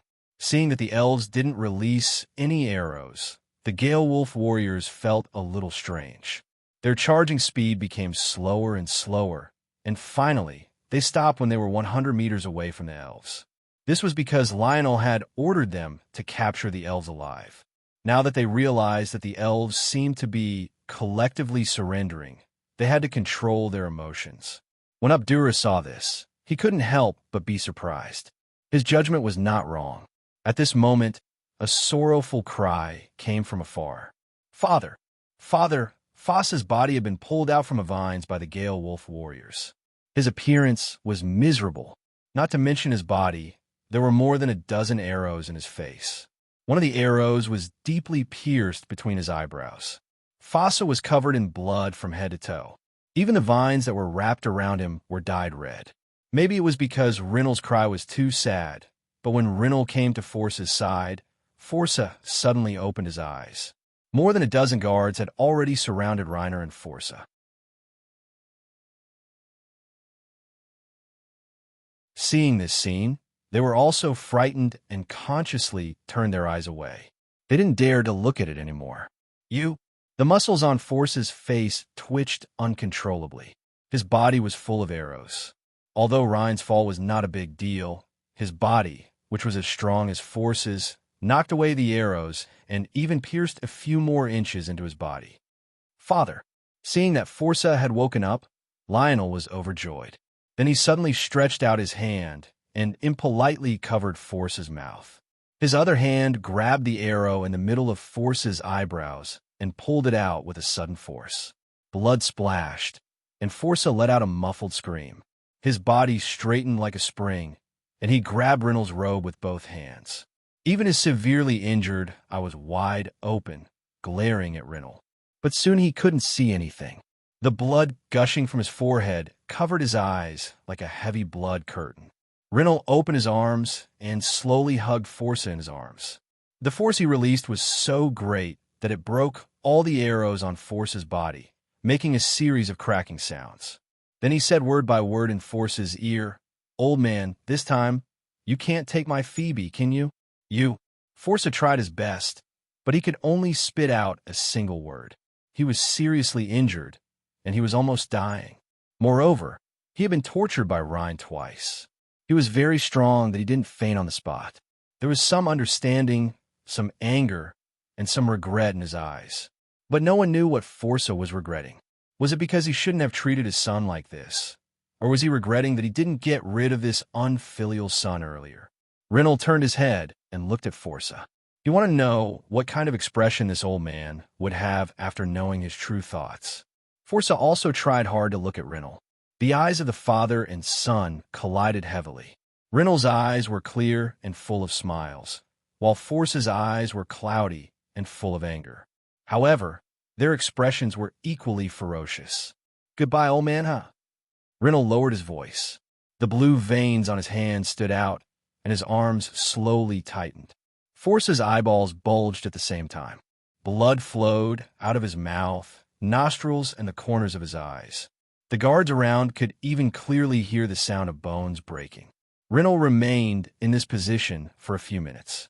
When his arms were slightly trembling, he put Forza down little by little. This time, Forza was completely dead. His lifeless eyes stared blankly at the night sky. His mouth was wide open, and his protruding fangs had become dim. "Father!" Rinnell cried out sadly and wiped Forza's eyes with his hand. But Forza's muscles had begun to stiffen. When Rinnell wiped his hand, Forza's eyes closed. But when Rinnell raised his hand, Forza's eyes opened a little bit. A trace of anger flashed across Rinnell's face. He hated Forza's eyes. His hatred had finally been vented. He should have been happy, but there was a kind of panic in his heart. He didn't dare to look at Forza's eyes. Just as Rinnell was about to do something, an orc's voice suddenly came from outside. "General, what's the matter?" Rinnell suddenly raised his head and asked angrily. Those elves seemed to be surrendering. Rinnell glanced coldly at Forza's body, then stood up and winked to the guards. He then jumped on his mount and rushed to the surrounded elves in the distance. "Rinnell, it's you." Seeing Rinnell, Impugula was very surprised. Then, Impugula and Prudence quickly looked at each other. The former was, of course, very proud, while the latter showed admiration. Impugula's judgment had been proved. Rinnell was the eldest son of Forza, and he had joined the army early on. He held the military power. If something happened to Forza, Rinnell was almost the only successor. The other princes wanted to compete with Rinnell, but they couldn't compete with Rinnell. "It's nice to see you, Lord Impugula," Rinnell said lightly. Impugula was stunned. He had been paying attention to Rinnell. It was reasonable to say that Galbin was cooperating with Rinnell. So when Rinnell found that Galbin didn't appear and the ones who killed Forza were Impugula and Prudence, he should be very surprised. However, Rinnell looked very calm, as if he had already known that it was them. There must be something wrong. Impugula frowned and thought hard. He had always thought that he was intelligent, but at this moment his mind was in a mess. He couldn't think of a suitable reason. "It's nice to see you two." Impugula forced a smile. Rinnell's eyes swept over Impugula and Prudence, then swept over the elves who were ready for battle. In fact, at this moment, the battle formation had lost most of its meaning. The Gale Wolf warriors had formed a circle more than 100 meters away from the elves. As long as Rinnell gave the order, they could crash into the elves' battle formation in a few seconds and engage in close combat with the elves. "Put down your weapons. I don't want to embarrass you," Rinnell said softly. "Are you kidding me? You want us to put down our weapons?" Prudence said angrily. "Prudence, you'd better think carefully.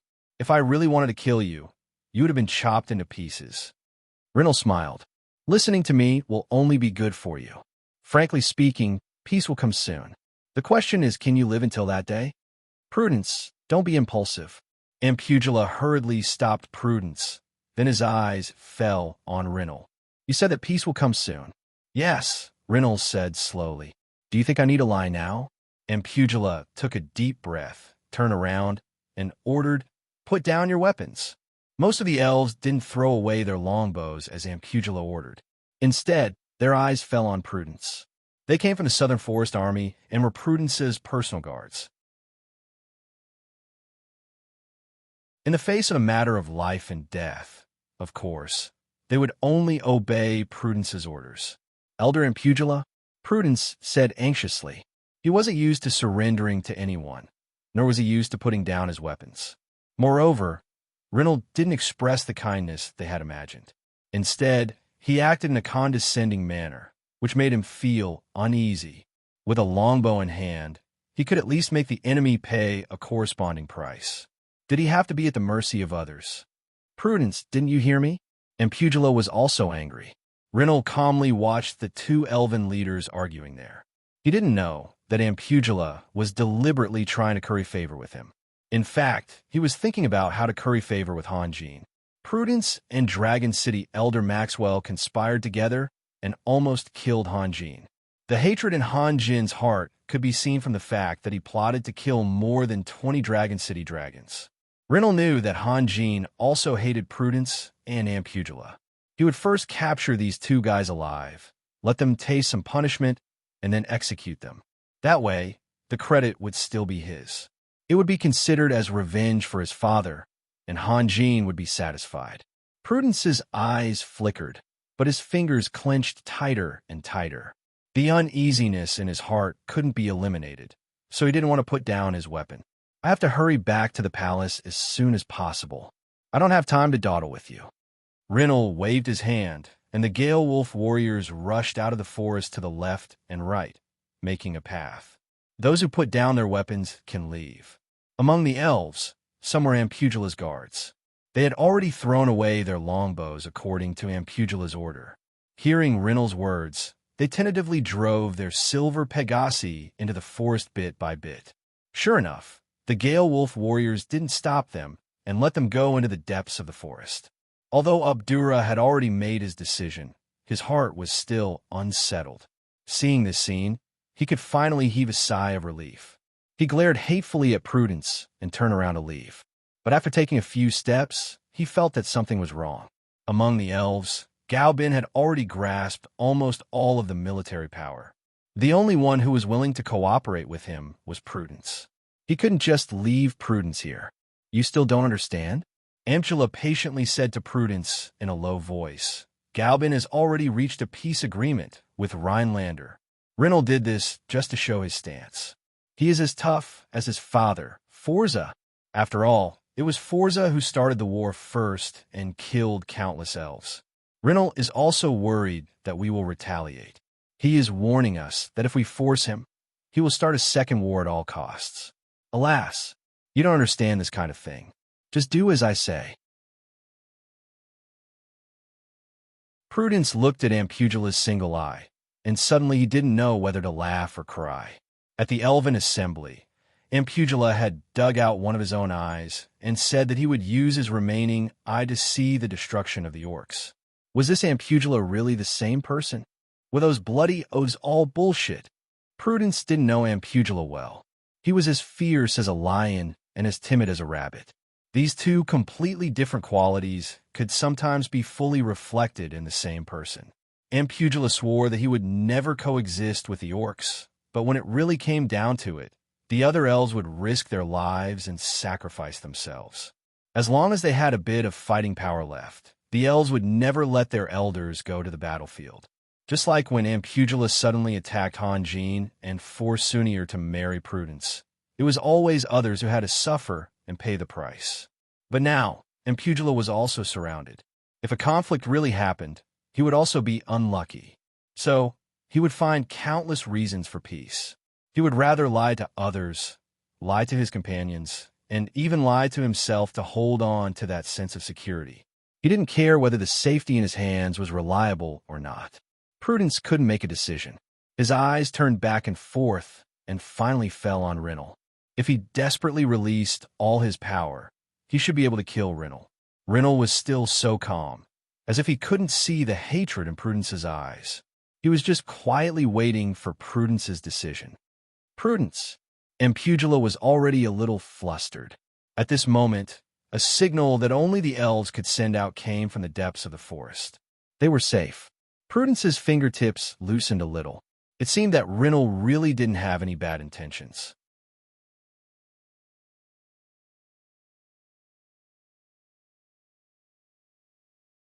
Chapter 4:03.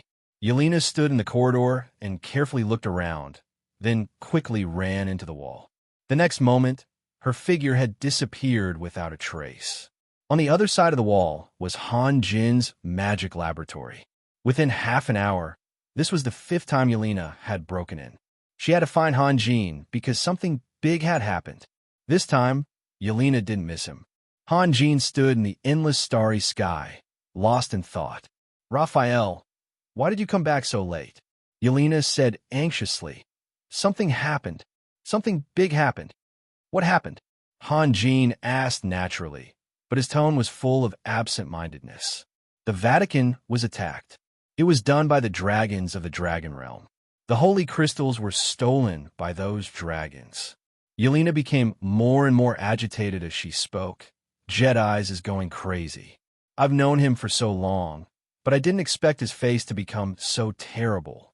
Guevara brought the Night Order and Jedi's back to the Holy Crown City, and Kane, the Yelena still had a lot to say, but after Han Jin made a move, she was immediately stunned. She stared at the huge, shining crystal in the middle of the room, almost unable to believe her eyes. "What is that? What is that?" Yelena swallowed her saliva with great difficulty. She stretched out her finger toward the crystal, but quickly retracted her finger as if she had been electrocuted. "Raphael, she stammered. "I've been waiting for this day for a long time." Han Jin didn't answer her question and sighed. His sigh was mixed with many complicated emotions. "Raphael." Yelena couldn't control herself anymore. She rushed forward and grabbed Han Jin's arm tightly. "You, in the Dragon Realm, joined forces." "No. Why would I join forces with the Dragon Realm?" Han Jin smiled. "Understand." Yelena let out a long sigh of relief. She even felt like she was about to collapse. It turned out that it was just a misunderstanding. "You found the giant dragons of the Dragon Realm and then took the holy crystal back from them, right?" "No, they took the initiative to give me Saint Crystals." "How is this possible?" Yelena was once again dumbfounded. She couldn't figure it out. Long you had suddenly attacked the Holy See, snatched the Saint Crystal, and then gave it to Han Jin. Wasn't there something wrong with this? After a while, Yelena asked with difficulty why. "Because I was the one who told them to go." Upon hearing this, Yelena could no longer think. She could only shake her head vigorously as if she wanted to throw Han Jin's words out of her mind. No, definitely not. Don't joke around. Be good, don't talk for now. Give me some time." Han Jin reached out and held Yelena's face, then bent down and kissed her gently on the lips. "I'll give you a reasonable explanation later, okay? I've been setting up a magic array in a magic lab for the past few days. It's all for this." Yelena stared blankly at Han Jin. After a while, she nodded and obediently stepped aside. At this moment, Yelena's heart was in turmoil. She couldn't believe that Han Jin would do such a thing. She desperately hoped that Han Jin could give her an explanation immediately, but Han Jin's expression was very serious. Without knowing what Han Jin was doing, she could only choose to give in. Han Jin narrowed his eyes slightly and took a long breath. This proved that Han Jin was also very excited. "Universe of stars," Han Jin suddenly said. As he formed a spell, the starlight around him, above him, and under his feet began to tremble. "Complete universe." Han Jin's shout was as loud as thunder. In Yelena's eyes, Han Jin suddenly turned into a strange man with thousands of arms. Almost at every moment, Han Jin would form a dozen different spells. Around Han Jin, thousands of talismans were emitting a dazzling light. The light was particularly dazzling, far brighter than the scorching sun at noon. Yelena didn't dare to release magic to protect herself so as to avoid elemental conflicts. She could only close her eyes and observe the situation outside. The huge, shining crystal seemed to be supported by an invisible force. It slowly rose into the air and began to rotate with itself as the center. Yelena suddenly realized that the whole room had turned into a giant vortex. Everything, including Han Jin's spells, the strangely shaped runes, and the dim starlight around them, were all swirling toward the holy crystal. Perhaps it was because the surroundings were spinning too fast, but Yelena felt dizzy and couldn't help but take a few steps back until she leaned against the wall. Only then did she feel more comfortable. Han Jin had exerted all his strength and kept running the incantation. In the beginning, he was still the one who had to drive the big matrix, but now the vortex was automatically absorbing the vital energy in his body, which made him feel weak. Fortunately, he had made sufficient preparations in advance. Otherwise, he would have ended up just like the shaman who had released the great gravity art. Yelena had already closed her eyes and was waiting silently. After an unknown amount of time, she felt the light in front of her fading quickly. She carefully opened her eyes and suddenly realized that the room had turned into a strange darkness. All the starlight and runes had completely disappeared. Her surroundings were so deep that she couldn't see anything, but she could see Han Jin. Han Jin was sweating so much that his hair was stuck to his forehead. He looked very embarrassed. Moreover, Han Jin's face was pale and his body was trembling slightly, as if he couldn't hold on any longer. Even more strange was the holy crystal. At this moment, the holy crystal had shrunk to the size of a disc. Its luster was much dimmer, and it was still spinning and shrinking. Yelena still didn't dare to open her mouth and disturb Han Jin. She carefully observed the holy crystal. The holy crystal slowly turned into a pearl, but it was still shrinking. After a moment, the holy crystal shrank into a small star, flashed, and finally disappeared. When the star disappeared, Yelena's eyes lost all their functions. She could no longer see Han Jin or herself. The heavy darkness made it difficult for her to breathe. Then, a little light bloomed in the place where the holy crystal had disappeared, driving away all the darkness in an instant. Yelena immediately closed her eyes as a conditioned reflex. Thank goodness, thank goodness. Han Jin's voice sounded, but his voice sounded very weak. When Yelena opened her eyes again, she found that everything had returned to normal. The Saint Crystal was still huge, and it was still spinning slowly. The surrounding starlight was still twinkling, as if what had just happened was just an illusion. Raphael. Yelena rushed forward a few steps, held Han Jin's arm, and asked with a smile, "Your magic array succeeded?" "Yes." Han Jin's face was full of smiles. Yelena couldn't smile, nor did she have anything to say. It was obvious that Han Jin's magic array had borrowed the power of the holy crystal. One side was personal feelings, and the other side was justice. This made Yelena feel very conflicted and painful. "Let me sit for a while," Han Jin whispered. Yelena helped Han Jin sit on the floor little by little. She watched as Han Jin closed his eyes and entered meditation. Her expression was a little blank. "What should I do? Help Jedis? That's definitely not possible. Han Jin will be angry. Helping Han Jin, wouldn't they be letting Jedis down?" Everyone had seen what Jedis had done. Treating Jedis this way was really... "Yelena, what are you thinking about?" Han Jin's voice startled Yelena. She replied in a panic. "Nothing, nothing." Han Jin had only adjusted his breathing for a moment. He couldn't just sit here and wait for his vital energy to recover. Besides, Jedis and Guevara should have found the dragon corpses by now. The effect of absorbing dragon blood was far better than meditating here. Cain was also there, so he should know how to deal with the dragons. Han Jin found that Yelena had been deliberately avoiding his gaze, and he knew why. He smiled, and his eyes fell on the holy crystal. He lowered his head and pondered. "Raphael, what are you thinking about?" Yelena whispered. "I'm thinking about how to explain it to Jedis in the future," Han Jin replied with a smile.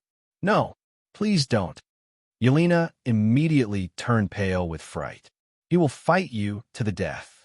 "Not necessarily. You didn't see what Jedis looked like at that time." Yelena still had lingering fears when she talked about Jedis' reaction. "Yelena, do you know what I'm most afraid of?" Han Jin asked slowly. "What are you most afraid of?" "A knot in your heart." "A knot in your heart?" Yelena couldn't figure it out. What was there to be afraid of? "Yes, so I will explain it to him sooner or later," and Han Jin couldn't help but think of Sunir at this moment, but he couldn't mention that name in front of Yelena. "He will never forgive you." Yelena was really anxious. She was just thinking about whether she should say a few words for Jedis, but now she had completely forgotten about it. Hanjin's decision was very stupid. She only wanted to try her best to maintain the unity and stability of the group. Raphael, don't do anything stupid. Jedis will definitely fight you to the death. I just said, not necessarily. Hanjin took out a magic crystal as he spoke. It was a trophy from a year ago when they hunted a large group of thunderbirds. Then, Hanjin placed a magic crystal on the floor and formed a spell. Yelena saw traces of visible electric arcs floating out of the magic crystal and wandering around the room. Yelena sensed a fluctuation of electric elements. You sensed it. Hanjin smiled and took out a few more Thunderbird magic crystals and placed them on the floor. A layer of fog-like things floated above the magic crystals, but they were actually very small electric arcs. As time passed, the magic crystals quickly dimmed and finally turned into pure crystals. Hanjin and Yelena also changed at the same time. Their clothes and hair seemed to be attracted by an invisible force and kept floating and dancing. What a pure, elemental tide, Yelena exclaimed. Yelena, if you meditated here every day, wouldn't the effect be surprisingly good? Hanjin smiled. At first, Yelena didn't realize what such pure elements meant to her. When she heard Hanjin's words, she was stunned. Then, she jumped up and screamed, Meditate here? Of course. Hanjin said slowly, I spent so much effort to let you and everyone else improve our strength quickly. Hanjin had set up a spirit gathering array. He had this idea for a long time. Unfortunately, suitable treasures were too difficult to find. As the center of a spirit gathering array, the requirements were very strict. Hanjin had lived here for more than 3 years and still hadn't found a suitable treasure. In fact, if there were other choices, Hanjin would never have thought about the Holy Sea. The composition of magic crystals was somewhat special. In addition to providing energy, they also contained pure elements. Hanjin wasn't very interested in elements because he had passed the stage of relying on the power of amplification spells to protect himself. In the end, energy was everything to him. However, elements shouldn't be wasted. Last time when he went to hunt the Thunderbird, Yelena insisted on meditating in Thunder Valley, saying that the Thunder Valley was rich in elements. From then on, he had this idea in his heart. The energy belonged to himself, and the elements belonged to his friends. Everyone would benefit. After so long, his idea had finally come true, so Hanjin was excited. In contrast, after defeating Zagund, Dismark, and the others, he had always been calm. The latter belonged to the secular world, while the former meant that he had passed a hurdle and solved a big problem. He had accumulated a lot of dragon crystals. At first, he was very disappointed because even if the base point was raised, he couldn't absorb the energy of the dragon crystals. Now, he could use the spirit gathering array to slowly extract the energy of the dragon crystals. This kind of success couldn't be compared to a few victories. Oh my God, oh my God. Yelena had fallen into a daze. She finally understood how the magic array, set up by Hanjin, had subverted the current magic system of the continent. Her father, Grand Duke Solomon, opened a magic academy and personally taught the students. This kind of personal practice promoted the development of magic, causing the elemental capital to give birth to many outstanding magicians. She once thought that her father had made a great contribution to the magic civilization of mankind, and the influence that this magic array in front of her would have on the magic civilization could be described as incomparable. The elements in the room were thousands of times richer than outside. After all, the room was not very big. Hanjin had extracted the energy of a few 9th-grade magic crystals. Yelena was very clear that meditating here for a day was equivalent to meditating for dozens of days outside. What did this mean? It would increase the lifespan of humans by dozens of times. If this magic array was popularized, one day humans would have the power to face the gods and even defeat them. I know Jeds is angry, but if I told him that I could make the Holy See have more than a dozen cardinals and a few holy knights in a few years, Han Jin said softly. Would he still be angry? Yelena didn't hear what Han Jin was saying. Her big eyes seemed to be staring at Han Jin, but also seemed to be looking through Han Jin's body into the starry sky. Yelena? Seeing that Yelena didn't answer, Han Jin had to raise his voice. What? Yelena asked blankly. Han Jin smiled and shook his head, then changed the topic. The elements can't be mixed up. The elements extracted from the magic crystals are too thick. When multiple elements are mixed together, unexpected things may happen. So, for the time being, let's use the magic crystals of the Thunderbird. If Guevara also practiced here, would he benefit like you? Yes. Yelena nodded vigorously. Guevara practices the lightning fighting technique. Yes, there's also the little guy. If it can stay here for a few days, its power will become even stronger. I can only consider you guys first. Han Jin pondered. Then we have to consider the fire element. Kane, Winston, and Saxon all need to practice in the fire element. Also, will the immortal bird that you signed a contract with wake up faster? Yes. Yelena nodded even harder. After the immortal bird went through nirvana, it would take a few years or even a dozen years to wake up. With the help of the magic array, it might be able to wake up in a few months. This made her very happy. Morrison's and Gibran. Han Jin seemed to be a little hesitant. I'll talk to them in detail first. However, the influence of elements on warriors is not very big, at least not compared to mages, Yelena said. The galaxy fighting technique that Morrison's mastered is the only one of the 5 major fighting techniques that doesn't rely on the power of elements. I feel that it won't have much effect on him. Gibran should be similar to Morrison's. This is a little unfair to them. Han Jin frowned. And Sasu. After becoming a warlock, he should have chosen his future direction long ago, but he hasn't made a decision yet. Why hasn't he made a decision yet? Yelena said. I've talked to him. He wants to specialize in earth magic. Earth magic? Why earth magic? Han Jin was stunned. Among the various top magic crystals, earth magic crystals were the least valuable. This also proved the importance of earth magic, so Han Jin felt very strange. Kane and Lorraine majored in fire magic, Leslie in water magic, and I'm a magus of air magic. So Sasu can only practice earth magic. Yelena majored in electricity magic, but electricity magic was a branch of air magic. Because of its fierce and swift attack power, it shone brilliantly and could almost be considered an independent magic. However, on a magic badge, water, fire, earth, and air magic were still the 4 major categories. Well, they're back. Let's go out and take a look. Han Jin suddenly stood up. He had been worried about the bodies of the dragons, but he couldn't do anything about it. Because of various restrictions, he could only meet with the dragons in the area near the Holy Crown City. It was not difficult for Jeddis to find the battlefield. If he found that a few dragons had their blood sucked, what would happen? Therefore, he could only put his hope on Kane, hoping that Kane could make the necessary preparations in time. To be continued. If you want to know what will happen next, please go to www.chidian.com. There are more chapters. Support the author. Support the original reading. You're tuning in to the Warrior Lore YouTube channel. Don't forget to subscribe and join us on this journey to catch the most captivating stories.